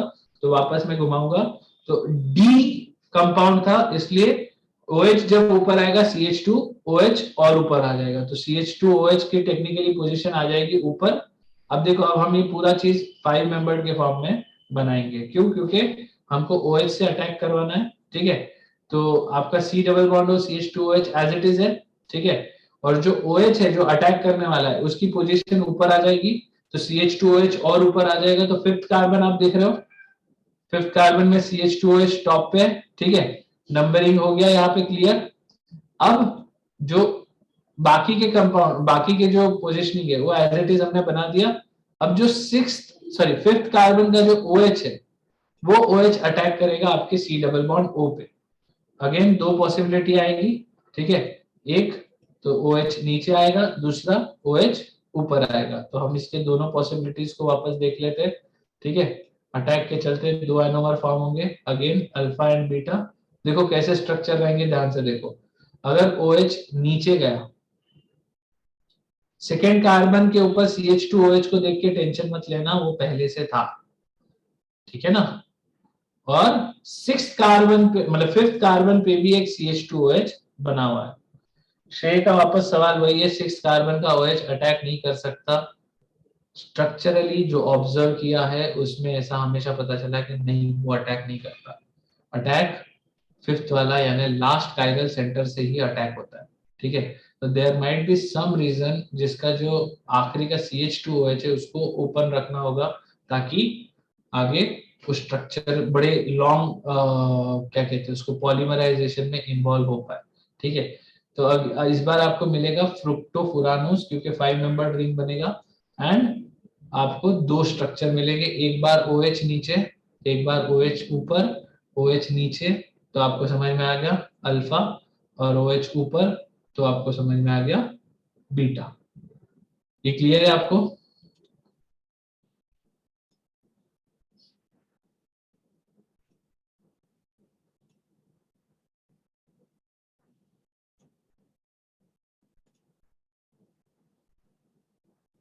यहां तक क्लियर है क्या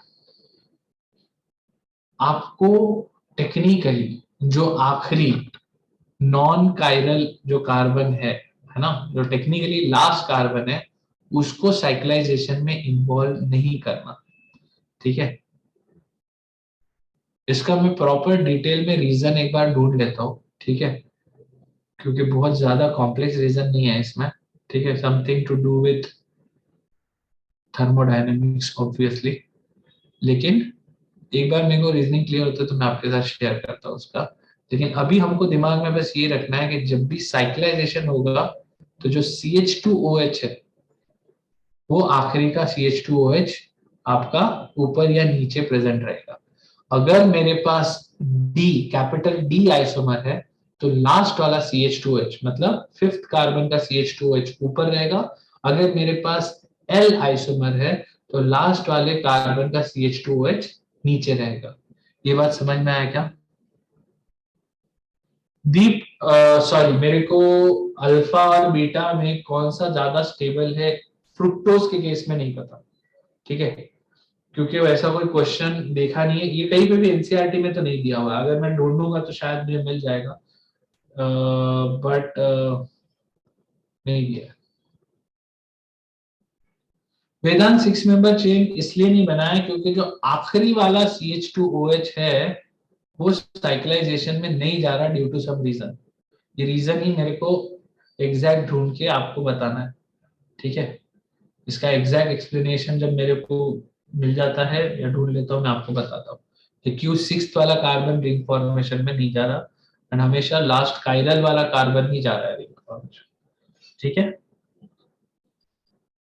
तो पॉलीमराइजेशन में यूज होगा, हाँ ये पॉलीमराइजेशन में पार्टिसिपेट तो करता ही है, लेकिन पॉलीमर फॉर्मेशन के पहले भी, एक मिनट होल्ड कीजिए।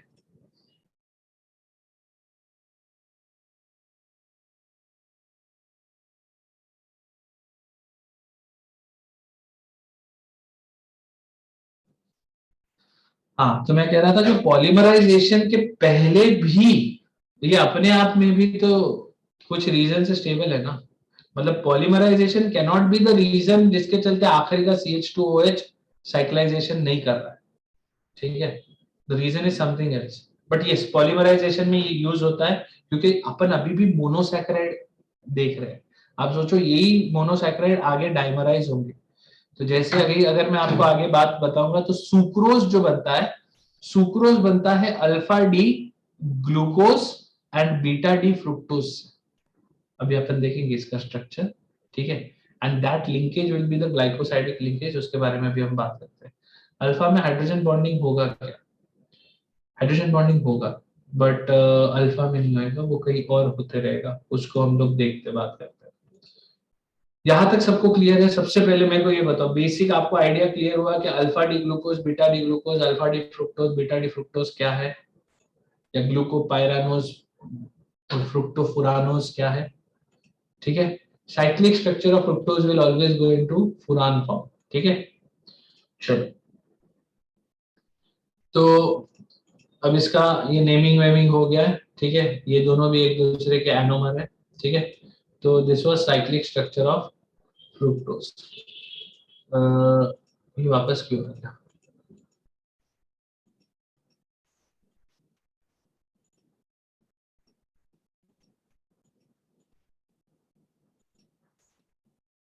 पुनः पुनः वापस क्यों आ गया? ये स्लाइड्स रिपीट हो गई।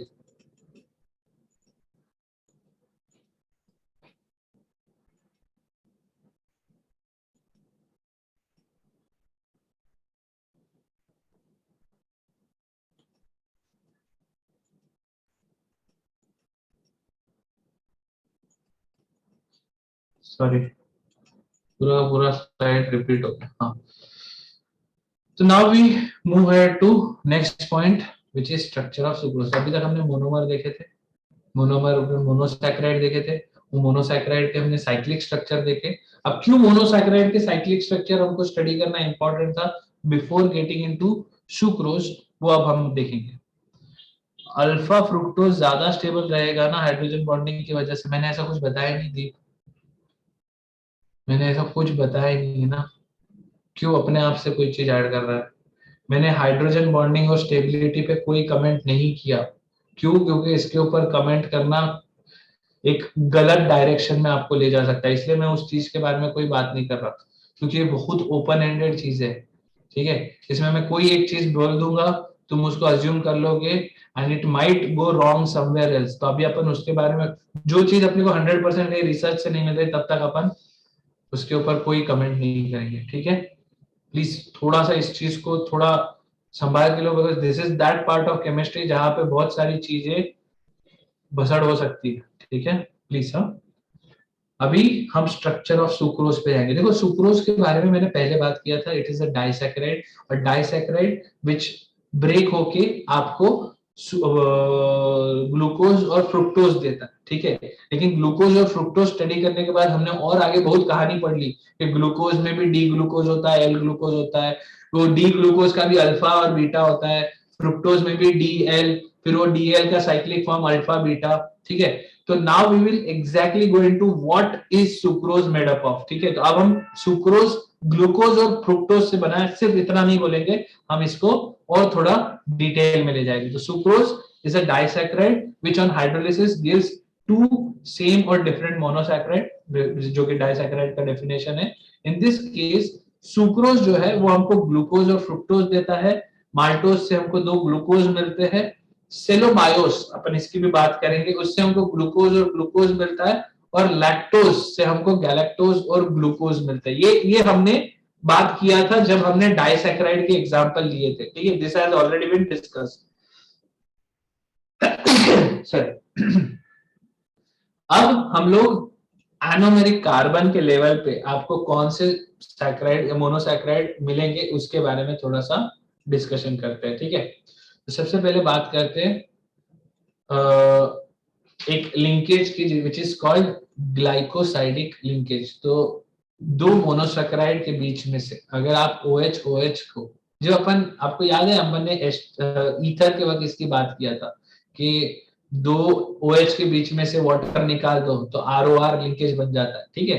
तो दो मोनोसैकराइड के बीच में से अगर आप वाटर निकाल दो तो आपको ऐसा एक OO लिंकेज मिलता है। This linkage is called glycosidic linkage या ईथर लिंकेज, ठीक है। भूमि 2 मिनट होल्ड करो, मैं सेलोबायोस माल्टोस सबके डिटेल में जाता हूँ, ठीक है, थोड़ा देर देर होल्ड करो, राइट।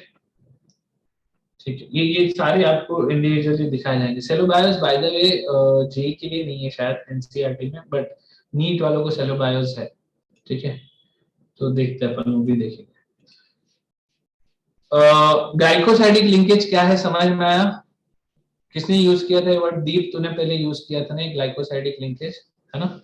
ये लिंकेज है दो मोनोसैकराइड के बीच का ईथर लिंकेज, ठीक है। अब हमको ये लिंकेज इसके सुक्रोज के लेवल पे डिस्कस करना है, ठीक है। अब यहाँ पे देखो, if anomeric OH group is free then it gives positive test for Tollens. ये एक छोटा सा एक डिस्कशन है कि हम लोगों ने बोला था कि ग्लूकोज टॉलरेंस पॉजिटिव टेस्ट देता है, ठीक है। टॉलरेंस टेस्ट में ये ईथर से अलग है श्रेय।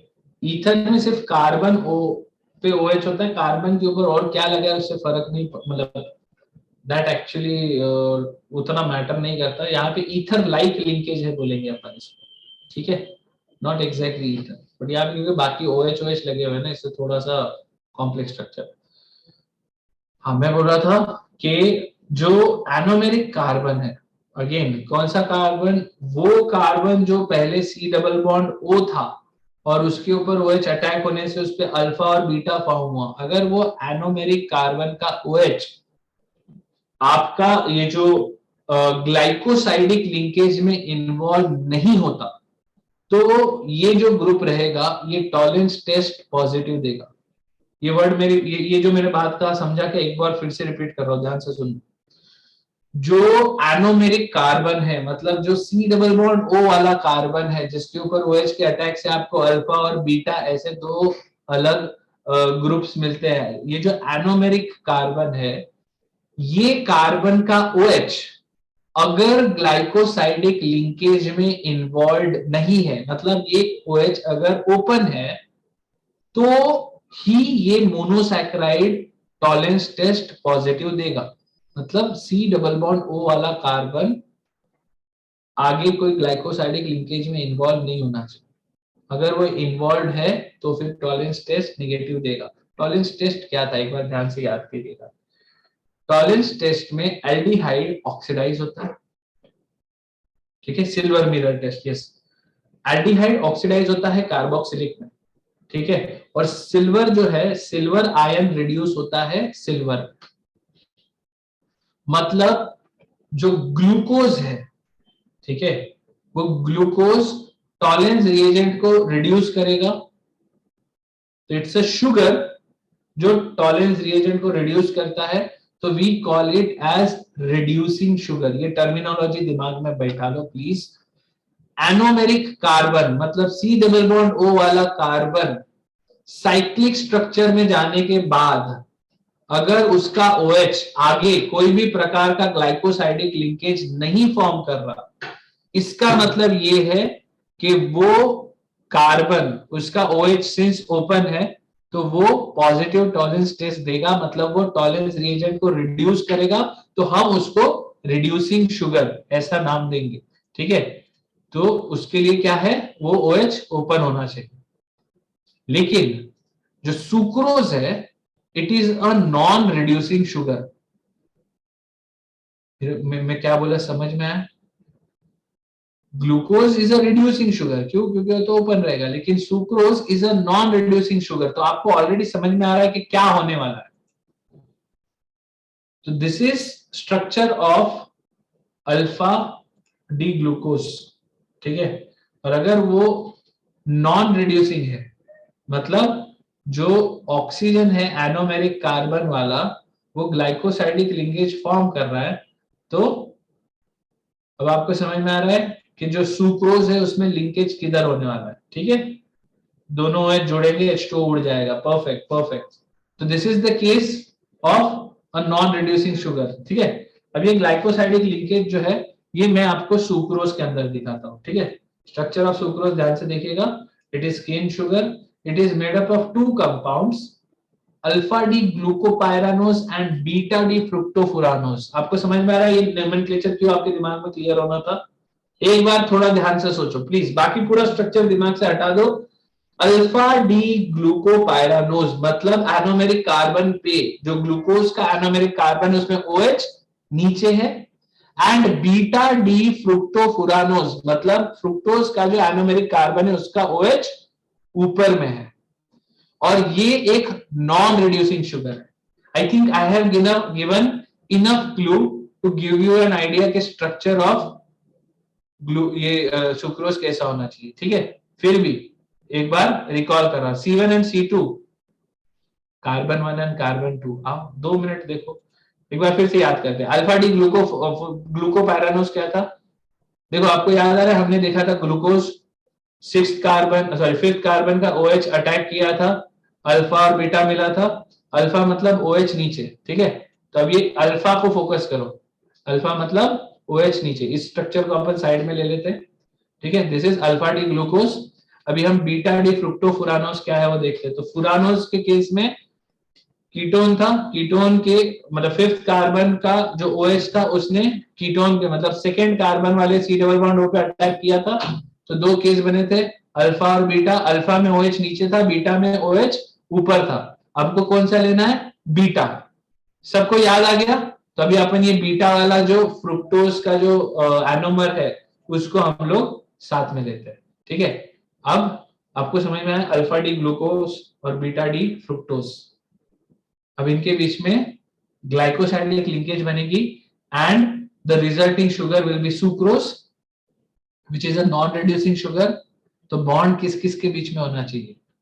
कार्बन 1 और carbon 2। Carbon 1 of glucose is anomeric carbon, carbon 2 of fructose is the anomeric carbon, and this structure या this disaccharide is a non reducing sugar. इसका मतलब कार्बन 1 और कार्बन 2 के बीच में लिंकेज होना चाहिए which is a glycosidic linkage. समझा क्या? किस किस को क्लियर हुआ? आप इमेजिन कर पा रहे हो ना सुक्रोज कैसे बना? तो सुक्रोज का जो स्ट्रक्चर है, इसका OH ग्लूकोज का, ठीक है, फ्रुक्टोज का OH, सॉरी ग्लूकोज का OH, फ्रुक्टोज का OH, इन दोनों के बीच में से वाटर हमने हटा दिया and this linkage was formed. This compound is sucrose. कितने लोगों को ये क्लियर हुआ? ग्लाइकोसाइडिक लिंकेज समझ में आया? कृष्णा वापस? ठीक है। ये मल्टी लेयर्ड है। नहीं, सुक्रोज इज अ डाइसैकराइड। दो जुड़ गए, दो मोनोसैकराइड जुड़ गए अलग, दो मोनोसैकराइड जुड़ गए अलग। इसमें कोई लेयर नहीं। हाँ, दो लेयर में ऐसा बोल सकते हो, ठीक है। ये दो इस तरह से जुड़ रहे, ऐसे नहीं जुड़ रहे, ऐसे जुड़ रहे। मल्टी लेयर नहीं बोलूंगा, दो लेयर बोलूंगा, ठीक है। कृष्णा एक बार ध्यान से सुनना वापस, ठीक है। फिर से कहां से मैं बता रहा हूँ देख ले, क्योंकि क्या है ये अल्फा लिंकेज बीटा लिंकेज के बारे में नीट में बहुत बार आते हैं क्वेश्चन। तो कहा हम थे? आई होप तुझे अल्फा और बीटा डी, बीटा ये दो मतलब अल्फा डी फ्रुक्टो ग्लूकोज और बीटा डी फ्रुक्टोज, यहां तक का स्ट्रक्चरिंग क्लियर है, ठीक है। अभी क्या हो रहा है? ग्लाइकोसाइडिक लिंकेज बनने के बाद देखो, इंडिविजुअली अगर मैं बात करूं तो ग्लूकोपायरानोज क्या ये रिड्यूसिंग शुगर है? तो हाँ है। एनोमेरिक कार्बन ओपन है, बिल्कुल है। तो ग्लूकोज टॉलरेंस रिएजेंट के साथ पॉजिटिव टेस्ट देगा। फ्रुक्टोज में भी जो सी डबल बॉन्ड ओ वाला एनोमेरिक कार्बन है ना, ये जो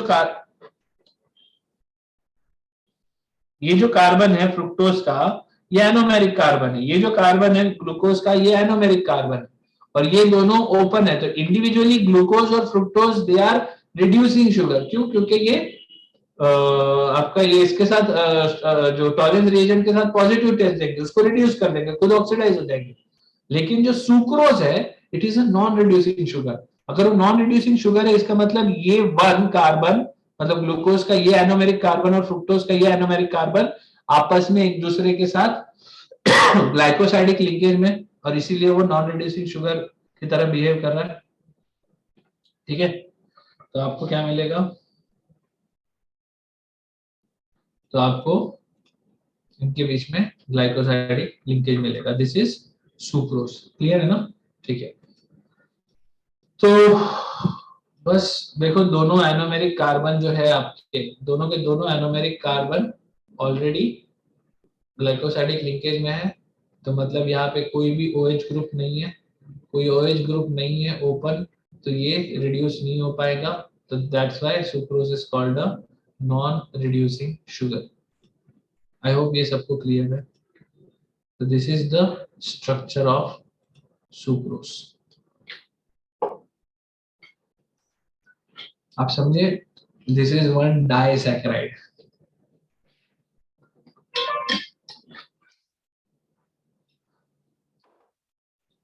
का सवाल आ चुका है, ग्लूकोज का C1 का OH और फ्रुक्टोज के C6 का OH से भी तो बॉन्ड हो सकता है। ग्लूकोज का C4 का OH और फ्रुक्टोज का C6 का OH से भी बॉन्ड बन सकता है। सही बात है, बॉन्ड बन सकता है, लेकिन अगर वो बॉन्ड बनता है तो उसमें हमको वो चीज नहीं मिल रही। मतलब हमारा जो ये कंपाउंड है सुक्रोज, ठीक है, तुमको क्या लग रहा है? सुक्रोज बनने के पहले कार्बन बना होगा, कार्बन का पॉलीहाइड्रोक्सी ये बना होगा, और उसके बाद जाके वो ग्लूकोज में कन्वर्ट हुआ होगा, और फिर ग्लूकोज से निकाल के फिर हमने ग्लूकोज और फ्रुक्टोज को जोड़ के सुक्रोज बनाया। This is not how it forms. Sucrose as a structure किसी एक प्लांट के अंदर, किसी एक सेल के अंदर ऑलरेडी वो हो रहा है। क्या बॉन्डिंग हो सकती है 1 और 6 के बीच में? बिल्कुल हो सकती है। क्या 4 और 6 के बीच में हो सकती है? बिल्कुल हो सकती है। But then that compound will not be sucrose, वो कोई और कंपाउंड होगा। नेचुरली ये चीज फॉर्म हो रहा है। क्या इसके पीछे कुछ रीजनिंग होगी? डेफिनेटली होगी। क्या हम अभी इस पे बात कर सकते हैं? I am sorry, I am not capable enough to talk about this. शायद इसके लिए मेरे को और बायोलॉजी स्टडी करने की जरूरत है। ठीक है, अपन ने नहीं बनाया, सही बात है वेदांत, ये बॉन्ड हमने बनाया नहीं है, हमने तो बॉन्ड जस्ट ऑब्जर्व की। तो सुक्रोज ऐसा दिखता है, कहीं और कहीं पे बॉन्ड होगा तो कुछ और दिखेगा। अभी देखते हैं ना, अभी अभी और अपने पास 3 डाइसैकेराइड और है, उसके बाद पॉलीसैकेराइड की भी बात करेंगे अपन, सेल्यूलोज की बात करेंगे, ग्लाइकोजन की बात करेंगे। ठीक है, थोड़ा सा होल्ड कर।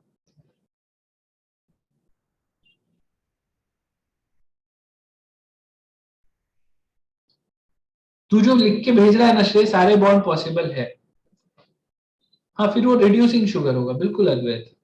ठीक है, एक साथ में पॉसिबल है। मुझे नहीं पता, साथ में भी पॉसिबल हो सकता है, शायद इसके ऊपर कुछ हुआ हो। हाँ, बट एज ऑफ नाउ तो नहीं। मतलब तुमको मैंने लास्ट टाइम ये बताया था क्या, D glucose and L glucose? इसमें डी ग्लूकोज नेचर में 99.6 या 8% कुछ ऐसा है कि डी ग्लूकोज एग्जिस्ट करता है। क्योंकि सारे के सारे जो प्राणी हैं, जो भी पिरामिड का पार्ट है, फूड चेन का पार्ट है, they are creating that, they are consuming that, cycle उधर के उधर बन गया। अब उसमें तुम मेरे को ये सवाल पूछोगे कि एल ग्लूकोज ज्यादा स्टेबल नहीं है क्या? मैं कुछ नहीं बोल सकता भाई, दुनिया जैसे बन गई, मैंने थोड़ी बनाई है ना। सुक्रोज इज अ मोनोसैकेराइड नहीं, sucrose is a disaccharide. That's why sucrose को ब्रेक करके आप ग्लूकोज फ्रुक्टोज बना सकते हो। ग्लूकोज फ्रुक्टोज को आप और आगे ब्रेक नहीं कर सकते।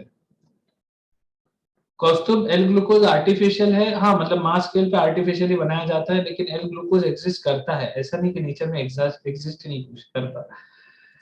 चलो आगे बढ़ते हैं भाई प्लीज, ठीक है।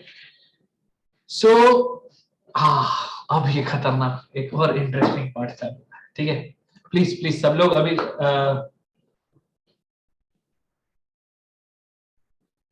श्रेय ठक्कर मस्ती मत कर प्लीज। ऑनलाइन में मैं कोई मस्ती को ज्यादा, अभी तुम सोच रहे हम लोग, मतलब मैं थोड़ा स्लो फील कर रहा हूँ कि जो मैं बता रहा हूँ, बट आई होप सबको समझ में आ रहा है। बट अब ये वाला पार्ट प्लीज थोड़ा ध्यान से सुनना, बहुत बहुत इंपॉर्टेंट है, ठीक है। बायो में अगर किसी ने पढ़ा होगा तो एक वर्ड सुना होगा कि सुक्रोज को ब्रेक डाउन करने के लिए एक एंजाइम यूज होता है विच इज कॉल्ड इन्वर्टेज। ये वर्ड सुना है क्या? इन्वर्टेज करके एक एंजाइम होता है जो कि सुक्रोज को ब्रेक डाउन करता है, ठीक है। अभी उस एंजाइम का नाम इन्वर्टेज क्यों है उसके बारे में आज अभी अपन डिस्कस करने वाले। बायो वालों को बड़ा मजा आ रहा होगा, आई थिंक मतलब सबसे इजी चीज लग रही होगी। हाँ सरफेस केमिस्ट्री में भी था ये, राइट राइट राइट। इन्वर्टेज जो काम कर रहा है वो है सुक्रोज को ब्रेक करके ग्लूकोज और फ्रुक्टोज बना रहा है। And the reason it is called invertase is because जो सुक्रोज कंपाउंड का जो ऑप्टिकल रोटेशन है, वो optical rotation which is basically positive optical rotation, ये ब्रेक डाउन होके जब ग्लूकोज और फ्रुक्टोज बनता है तो ये टोटल सॉल्यूशन का जो ऑप्टिकल रोटेशन है वो चेंज हो जाता है। मतलब सुक्रोज के सॉल्यूशन का जो ऑप्टिकल रोटेशन होगा, वो सॉल्यूशन का ऑप्टिकल रोटेशन जब वो ग्लूकोज और फ्रुक्टोज के मिक्सचर में कन्वर्ट होता है, इक्विमोलर होता है क्योंकि दोनों इक्वल अमाउंट में होता है, तो इक्विमोलर मिक्सचर में जब कन्वर्ट होता है तो उसका ऑप्टिकल रोटेशन नेगेटिव हो जाता है। जो पहले पॉजिटिव था वो नेगेटिव हो जाता है, तो ऐसा कहा जाता है कि जो शुगर है वो इन्वर्ट हो गया, या ऑप्टिकल रोटेशन इन्वर्ट हो गया। That's why we use the word invertase, ठीक है। अब before we get into what exactly happened, थोड़ा सा डेटा देखते हैं, ठीक है। डेटा क्या है? सुक्रोज इज डेक्स्ट्रो रोटेटरी, मतलब सुक्रोज जो है उसका जो सोल्यूशन होता है वो पॉजिटिव डायरेक्शन में रोटेशन करवा रहा है लाइट का। लेकिन जो रिजल्टिंग आपके जो कंपाउंड बन रहे हैं फ्रुक्टोज और ग्लूकोज, उसमें फ्रुक्टोज का जो रोटेशन है दैट इज -92.4 डिग्री, और ग्लूकोज का जो ऑप्टिकल रोटेशन है दैट इज +52.5 डिग्री। तो अगर आप ओवरऑल जब इस सॉल्यूशन में से लाइट पास करोगे तो जो लाइट है, लाइट का टोटल रोटेशन जो होगा वो सीधा सीधा आप ऐड कर दो, it will be somewhere around -40 degree. तो जो रोटेशन पहले पॉजिटिव था, क्योंकि सुक्रोज का रोटेशन पॉजिटिव होता है, वो आफ्टर हाइड्रोलिसिस नेगेटिव हो गया। तो आपने क्या कहा? रोटेशन इन्वर्ट हो गया। तो ये इन्वर्ट करने वाला एंजाइम कौन है? सुक्रोज का सॉल्यूशन का रोटेशन इन्वर्ट करने वाले एंजाइम का नाम सीधा सीधा पड़ गया इन्वर्टेज, ठीक है। क्या बोल रहे हो? -20 वेदांत, -20। So the product is called invert sugar because on hydrolysis the sign of rotation changes from plus to minus, ठीक है। इसको लेके शायद एक आध क्वेश्चन एडवांस में मिल जाएगा, वही अगेन ऑप्टिकल रोटेशन वाला क्वेश्चन है, एवरेज निकालने वाला क्वेश्चन है। क्वेश्चन बहुत सस्ता है, ठीक है, बट वही है कि वो लिवो रोटेटरी, डेक्स्ट्रो रोटेटरी, इतना डिग्री घूम रहा है, इतना डिग्री घूम रहा है, तो पढ़ के लोग डर जाते हैं, ठीक है।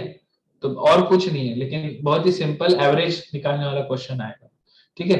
तो इन्वर्टेज ये वर्ड याद आ गया, तो this is called invert sugar, ठीक है, ऑन हाइड्रोलिसिस। अभी हम लोग सुक्रोज से कहानी को आगे ले जाते हैं।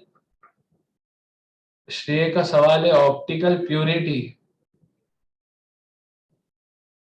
इसके ऊपर भी कुछ आ सकता है, पता नहीं, पूछने को कुछ भी पूछा जा सकता है, ठीक है। मतलब अब ऑप्टिकल रोटेशन की बात है तो बस सीधा सीधा मैथमेटिक्स लगाना है आपको। अभी प्योरिटी ज्यादा कम ज्यादा होगी तो उस हिसाब से आपको परसेंटेज वाला गेम खेलना होगा, बट नहीं आएगा कोई, इतना क्वेश्चन नहीं पूछने वाला, ठीक है। चलो आगे आते हैं माल्टोज एंड सेलोबायोस पे, ठीक है। बिफोर वी मूव अहेड एक बार फिर से याद दिला दो, sucrose was made up of alpha D glucose and beta D fructose, ठीक है। अर्णव का सवाल है स्पेसिफिक रोटेशन क्या होता है, मतलब तू क्या चाहता है, मैं तेरे को वो डेफिनेशन की बात कर रहा है।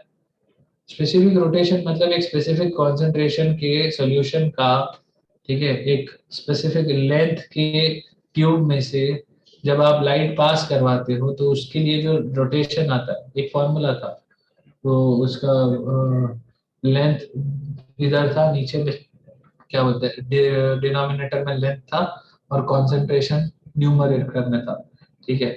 तो वो specific concentration per unit length वाले ट्यूब में से अगर आप लाइट को पास करते हो तो जो रोटेशन आता है that is specific rotation.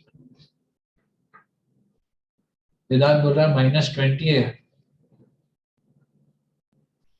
Okay, not -40, ऐसा क्यों हुआ होगा, क्या किया मैंने, अरे डिवाइड बाय 2 करना भूल गया ना।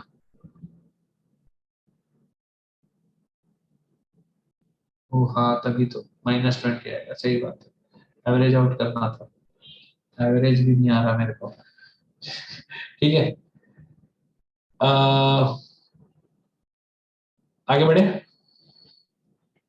माल्टोज और सेलोबायस, आपको ये याद हो गया ना, सुक्रोज को क्या याद रखना है आपको, पूरे इसमें बस इतना ही याद रखना है, ठीक है, अल्फा और बीटा कितना, ठीक है। अब हम लोग माल्टोज और सेलोबायोस की बात करते हैं। तो cellobiose beta D glucose and beta D glucose के आपस में लिंकेज से बना। आई थिंक जो आपके सामने लिखा है, अगर मैं कोई स्ट्रक्चर ना बताऊं तो भी I think this information is enough to make you understand कि क्या होगा। बस मेरा आप सिंपल सा सवाल है, ठीक है, अगर आपको समझ में आई है अभी तक की कहानी नहीं भी आई तो कोई बात नहीं, आगे मैं इसको समझाऊंगा, लेकिन अगर अभी तक की कहानी समझ में आई है, क्या सेलोबायोस रिड्यूसिंग शुगर है या नॉन रिड्यूसिंग शुगर, जस्ट इतना पढ़ के बताना है आपको।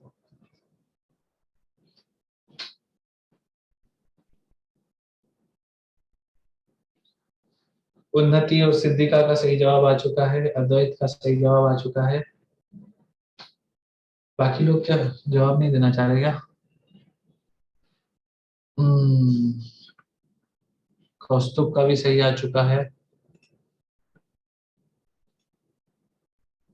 नील का करेक्ट है, मेधांश भूमि करेक्ट है। रिड्यूसिंग नॉन रिड्यूसिंग, एक चीज थोड़ा ध्यान से याद करो, दोनों ग्लूकोज है। रिड्यूसिंग नॉन रिड्यूसिंग के लिए हमको एनोमेरिक कार्बन ओपन होना चाहिए, अगर एनोमेरिक कार्बन ओपन है तो रिड्यूसिंग, एनोमेरिक कार्बन क्लोज है तो नॉन रिड्यूसिंग, बराबर। अभी आप मेरे को ये बताओ, एक ग्लूकोज का कार्बन 1 दूसरे ग्लूकोज के कार्बन 4 के साथ बॉन्डिंग कर रहा है, तो एक ग्लूकोज का कार्बन 1 तो गया बॉन्डिंग में, ग्लाइकोसाइडिक लिंकेज में एक ग्लूकोज का कार्बन 1 गया, दूसरे ग्लूकोज का भी कार्बन 1 ही तो एनोमेरिक कार्बन है, वो तो ओपन है ना। समझ में आया क्या बात, क्योंकि दूसरे ग्लूकोज के तो कार्बन 4 के साथ बॉन्डिंग हो रही है,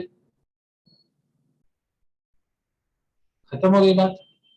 अरे अल्फा हो बीटा हो वो फर्क नहीं पड़ता ना, अल्फा बीटा कार्बन 1 पे OH ऊपर है या नीचे है बस उससे डिफाइन होएगा, लेकिन कार्बन 1 अगर बॉन्डिंग में नहीं है, मतलब जो सेकेंड वाला है उसका कार्बन 4 बॉन्डिंग में, मतलब सेकेंड वाले का कार्बन 1 ओपन है, मतलब सेकेंड वाले का कार्बन 1 रिड्यूसिंग शुगर की तरह बिहेव कर सकता है, तो सेलोबायोस एक रिड्यूसिंग शुगर हुआ ना।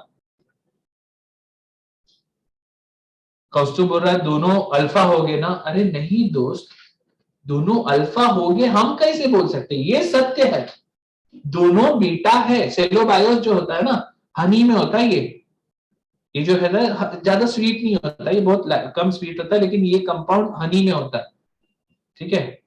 बट मैं यही समझाना चाहता हूँ कि बस अगर मेरे पास उतनी इंफॉर्मेशन मिल जाए, मुझे किस पे फोकस करना है, मुझे फोकस करना है बीटा वाले पार्ट पे, मतलब जिसमें OH ऊपर है, ठीक है, मैंने बीटा वाला पार्ट ले लिया। अब बीटा वाला पार्ट एक बार नहीं 2 बार लेना है, ठीक है, तो 2 बार ले लेंगे, 2 बार बीटा वाला पार्ट आ गया, अब बाकी क्या चीज आगे इमेजिन कर रहे हो क्या, कार्बन 1 और कार्बन 4 के बीच का लिंकेज। कौस्तुभ बोल रहा है एनसीईआरटी में अल्फा दिया है, सेलो बायोस शायद एनसीईआरटी में दिया ही नहीं।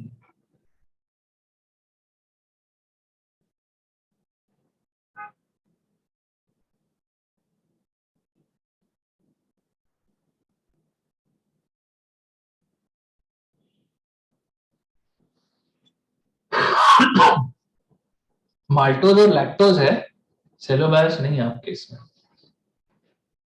बायो वाले से पूछ बता दो भाई साहब, मैं गलत भी हो सकता हूँ, ठीक है, मैं भी जहाँ से पढ़ के अगर कहाँ से गलत चीज मिल गई तो क्या ये गलत बता दूंगा। बट मेरे को बायो मतलब आप समझो, this is the chapter where chemistry पढ़ते पढ़ते सडनली लगता है कि भाई अब बायो भी पढ़ना है, मतलब कुछ तो ऐसा पार्ट है जिसके अलग लेवल पे और समझा जा सकता है। चलो ये आपको समझ में आया लिंकेज कहाँ पे बनने वाला है, कार्बन 1 और कार्बन 4 के बीच में। दिस कंपाउंड इज सेलोबायोस, ठीक है। क्या आपका एनोमेरिक कार्बन ओपन है, ओपन है, राइट। अगर एनोमेरिक कार्बन ओपन है तो क्या ये रिड्यूसिंग शुगर हुआ, ये सबको समझा सेलोबायोस।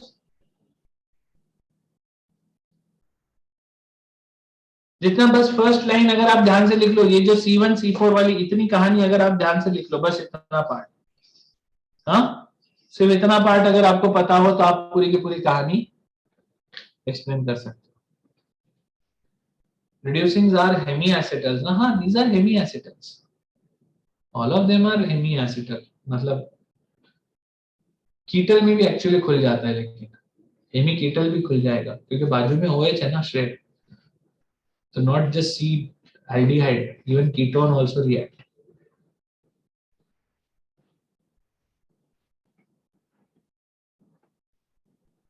हाँ एसिटल या कीटल होगा तो दे आर नॉन रिड्यूस। यश का सवाल है रिड्यूसिंग शुगर हार्मफुल होती है क्या, ऐसा तो नहीं पता बट ये हनी में प्रेजेंट है तो आई डोंट थिंक ये हार्मफुल है, ठीक है। रिड्यूसिंग का हार्मफुल से कोई लेना देना नहीं, ठीक है।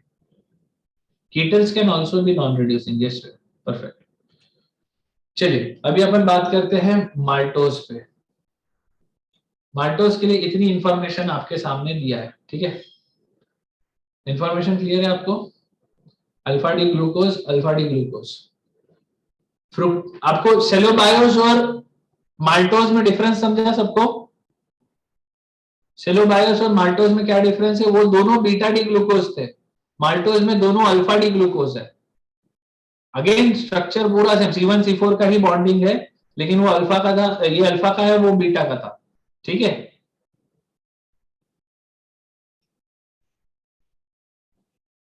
ये आपका अल्फा डी ग्लूकोज, ठीक है, C1 और C4 के बीच में बॉन्डिंग है, ठीक है। ये आपका अल्फा डी ग्लूकोज, एक नहीं अब हमको 2 बार लेना पड़ेगा, राइट।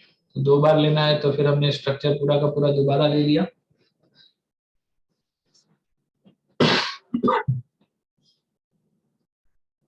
क्या माल्टोज रिड्यूसिंग शुगर है, ऑब्वियसली है। 1 वाला एनोमेरिक कार्बन ओपन है ना, समझा ना। बाकी की कहानी एकदम सरल है, 1 और 4 के बीच में बॉन्डिंग है, बढ़िया, दोनों आपस में जुड़ गए, बीच में से पानी निकला, खत्म।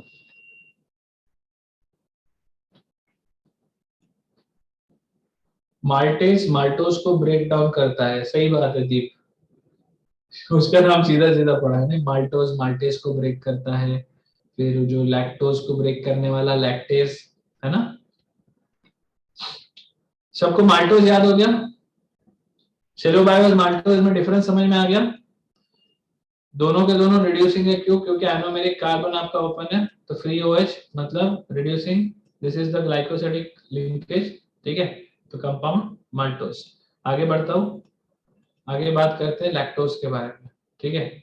Lactose is made up of again 2 compounds, लेकिन इसमें एक नया कंपाउंड है, इसमें गैलेक्टोज, ठीक है, ग्लूकोज और गैलेक्टोज। हाँ वेदांत कुछ पूछ रहा है क्या। अद्वैत तो सीधा खड़ा आंसर को बोल गया, अरे reducing reducing sugar reducing, yes yes you are right. C1 C4 देखते समझ में आया ना।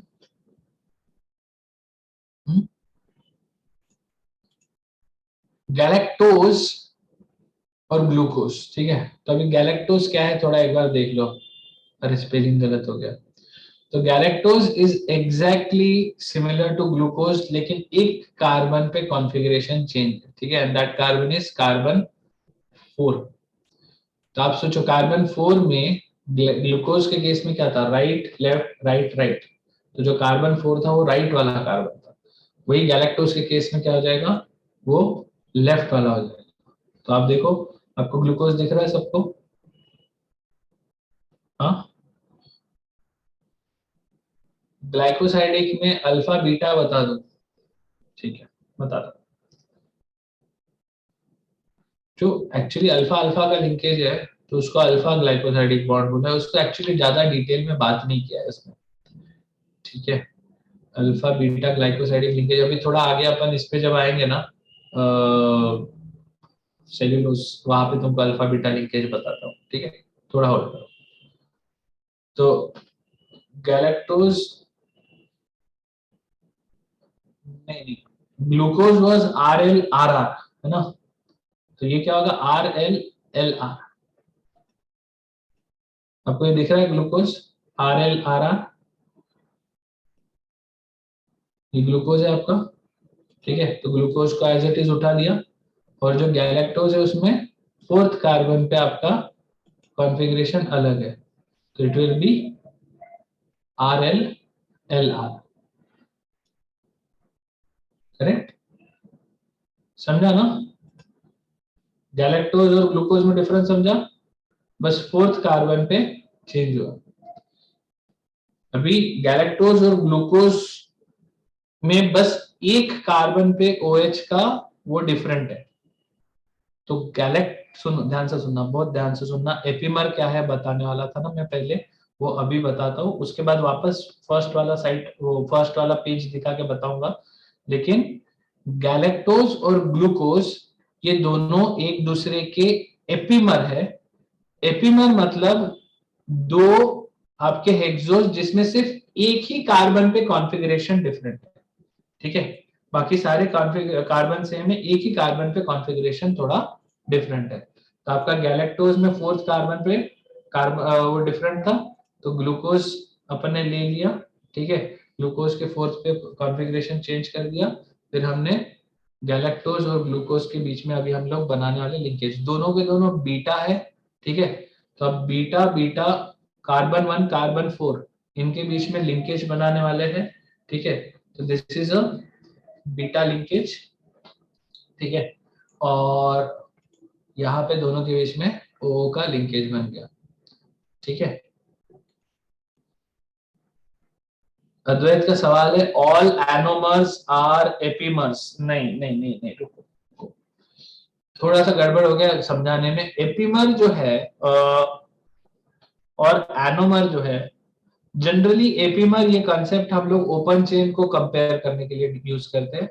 एनोमर ये कंसेप्ट हम लोग सिर्फ साइक्लिक के C डबल बॉन्ड O वाले कार्बन के ऊपर कंपेयर करने के लिए यूज कर सकते हैं, ठीक है। तो एपीमर जनरली फिशर प्रोजेक्शन में होता है, एनोमर हावर्थ प्रोजेक्शन में होता है, चलेगा ऐसा बोलो तो, ठीक है। सो अब आपको लैक्टोज भी समझ में आ गया।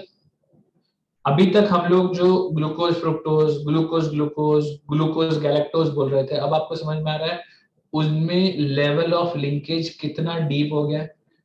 अब ऑब्वियसली हम लोग यहाँ से सीधा चैप्टर स्टार्ट नहीं कर सकते, लेकिन अगर आप ध्यान से सोचो तो अभी तक हमने सिर्फ डाइसैकेराइड जो है, डाइसैकेराइड्स की टेक्निकली स्ट्रक्चर और नेमिंग ही समझी है, राइट।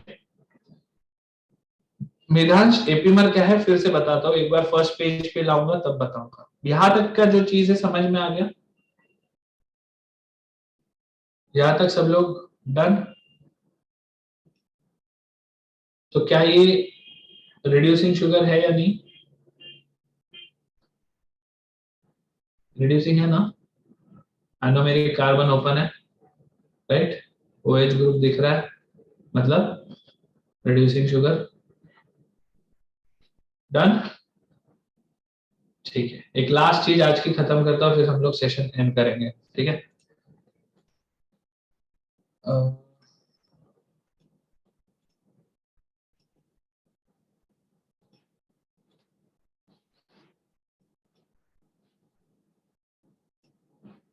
चलो एपीमर डिफाइन कर रहा हूं अपने लिए। एपीमर हम लोग जनरली फिशर प्रोजेक्शन में डिफाइन करते हैं।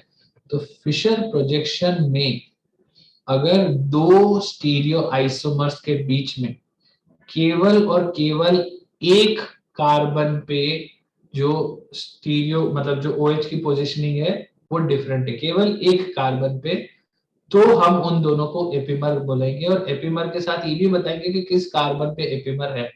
ठीक है, तो सबसे पहले फोकस कीजिए D allose and D altrose. D allose और डी एल्ट्रोस सारे कायरल सेंटर पे सेम कॉन्फ़िगरेशन है except one carbon and that is carbon number 2। All epimers are diastereomers, हाँ कह सकते हो definitely all epimers are diastereomers. तो कार्बन एलोस का कार्बन 2 और एल्ट्रोस का कार्बन 2, इसमें सिर्फ कार्बन 2 पे कॉन्फ़िगरेशन अलग है, बाकी पूरे पे कॉन्फ़िगरेशन सेम है। तो allose, D allose and D altrose are epimers at carbon 2। समझ में आया क्या? एपीमर समझ में आया? It is different from anomer. Anomer बोले तो alpha beta, anomer alpha beta, उसको अभी इधर मत लाना। This is epimer, this is just enantiomer type का एक फंडा है। ठीक है, बात समझा ना? डी ग्लूकोज और D mannose are also epimer, ऐसा नील ने कहा है। तो डी ग्लूकोज देखो, डी ग्लूकोज में क्या है देखो, राइट लेफ्ट राइट राइट, और मैनोज में क्या है, लेफ्ट लेफ्ट राइट राइट। तो क्या डी ग्लूकोज और डी मैनोज एपीमर है? तो जी हाँ है। सेकेंड कार्बन देखिएगा, सेकेंड कार्बन ग्लूकोज का OH राइट में है, second carbon glucose sorry mannose का OH लेफ्ट में है। बाकी पूरा का पूरा ग्लूकोज और मैनोज में सेम है, LRR सेम है, LRR सेम है। बस पहला वाला ये RLRR है और इसका LLRR है। बात समझ में आ रहा है क्या? क्यों ग्लूकोज और मैनोज एपीमर है? सिर्फ एक ही कार्बन पे कॉन्फ़िगरेशन डिफरेंट है। बात समझा श्रेय? अगर मोर देन वन हो जाए तो उसका कोई नेमिंग नहीं है। अगर मोर देन वन कार्बन पे अलग कॉन्फ़िगरेशन है तो अपने को उसका कोई नाम नहीं पता, ऐसा कोई अपने सिलेबस में नहीं है। नाम है या नहीं है इसको लेके मैं अगेन कोई कमेंट नहीं करूंगा। ठीक है, हो भी सकता है ना भी हो सकता है। अपने सिलेबस में केवल एक कार्बन पे कॉन्फ़िगरेशन डिफरेंट हो, बाकी सारे पे सेम। तो क्या आप यहाँ पे देखो तो D allose D Altroz epimer है। ठीक है, क्या मुझे ये बताइए एल्ट्रोज, डी एल्ट्रोज और डी ग्लूकोज, क्या ये दोनों एपीमर है क्या? डी एल्ट्रोज और डी ग्लूकोज, क्या ये दोनों एपीमर है क्या? हाँ या ना? D Altroz and D glucose नहीं है? बराबर, देखो दो पोजीशन पे चेंज है ना? ये LRRR है और ये RLRR है, राइट? फर्स्ट सेकंड और थर्ड दोनों कार्बन डिफरेंट है, लेकिन देखो ध्यान से डी एलोस और डी ग्लूकोज, क्या ये दोनों एपीमर है? डी एलोस और डी ग्लूकोज, डी एलोस में RRRR और डी ग्लूकोज में RLRR। तो केवल थर्ड कार्बन, अब देखो थर्ड वाले कार्बन पे ये दोनों एपीमर है, तो D allose D glucose are epimer at carbon 3। Epimer question, epimer समझे? एपीमर पे क्वेश्चन आया जेई में, बहुत ही सरल सवाल आया, इनमें से कौन दो एपीमर है, ऐसा टाइप का, इतना इजी था। ठीक है, तो अपन ये आज डाइसैकेराइड इधर खत्म करते हैं। ठीक है, कल मेरा सेशन वापस है सेम टाइम। कल हम लोग पॉलीसैकेराइड खत्म करेंगे और फिर हम लोग प्रोटीन्स और लिपिड्स के बारे में भी बात करेंगे। ठीक है, कुल बाकी पढ़ाई चलने दो। हाँ, डी गैलेक्टोज और डी टैलोज, अभी तुम वो बहुत सारे एपीमर ढूंढ सकते हो, आराम से करो।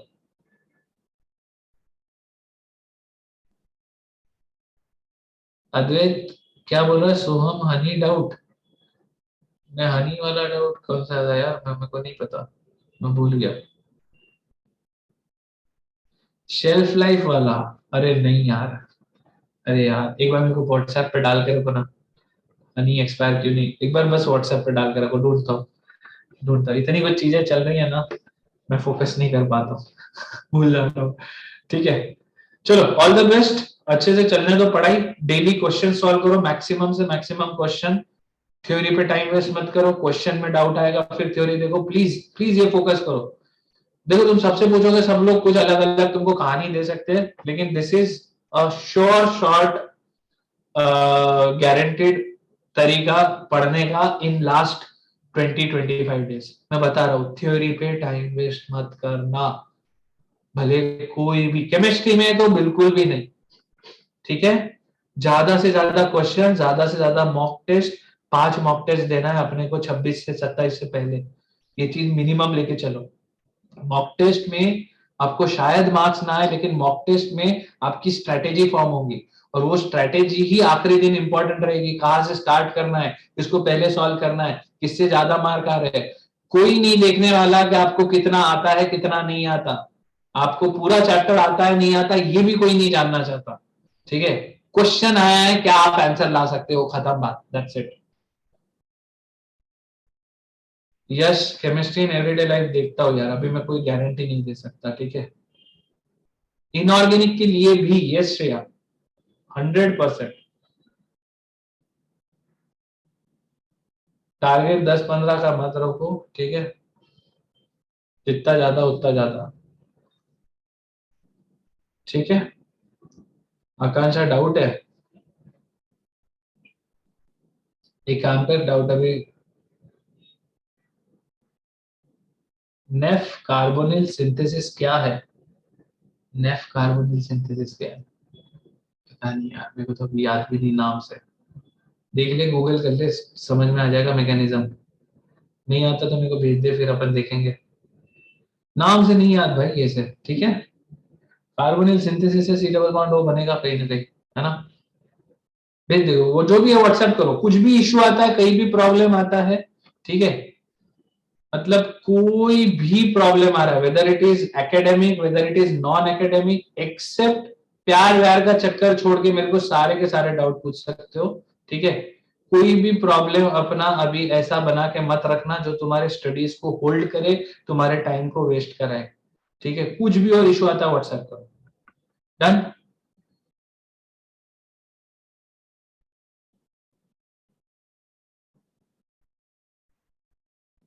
क्वेश्चन कर हर्ष, क्वेश्चन कर, बस क्वेश्चन, ठीक है। प्यार व्यार वाले डाउट नहीं, ठीक है, चलो बाय, ऑल द बेस्ट। कुछ भी इशू आता है, thank you Yash, bye, take care, चलो गुड नाइट।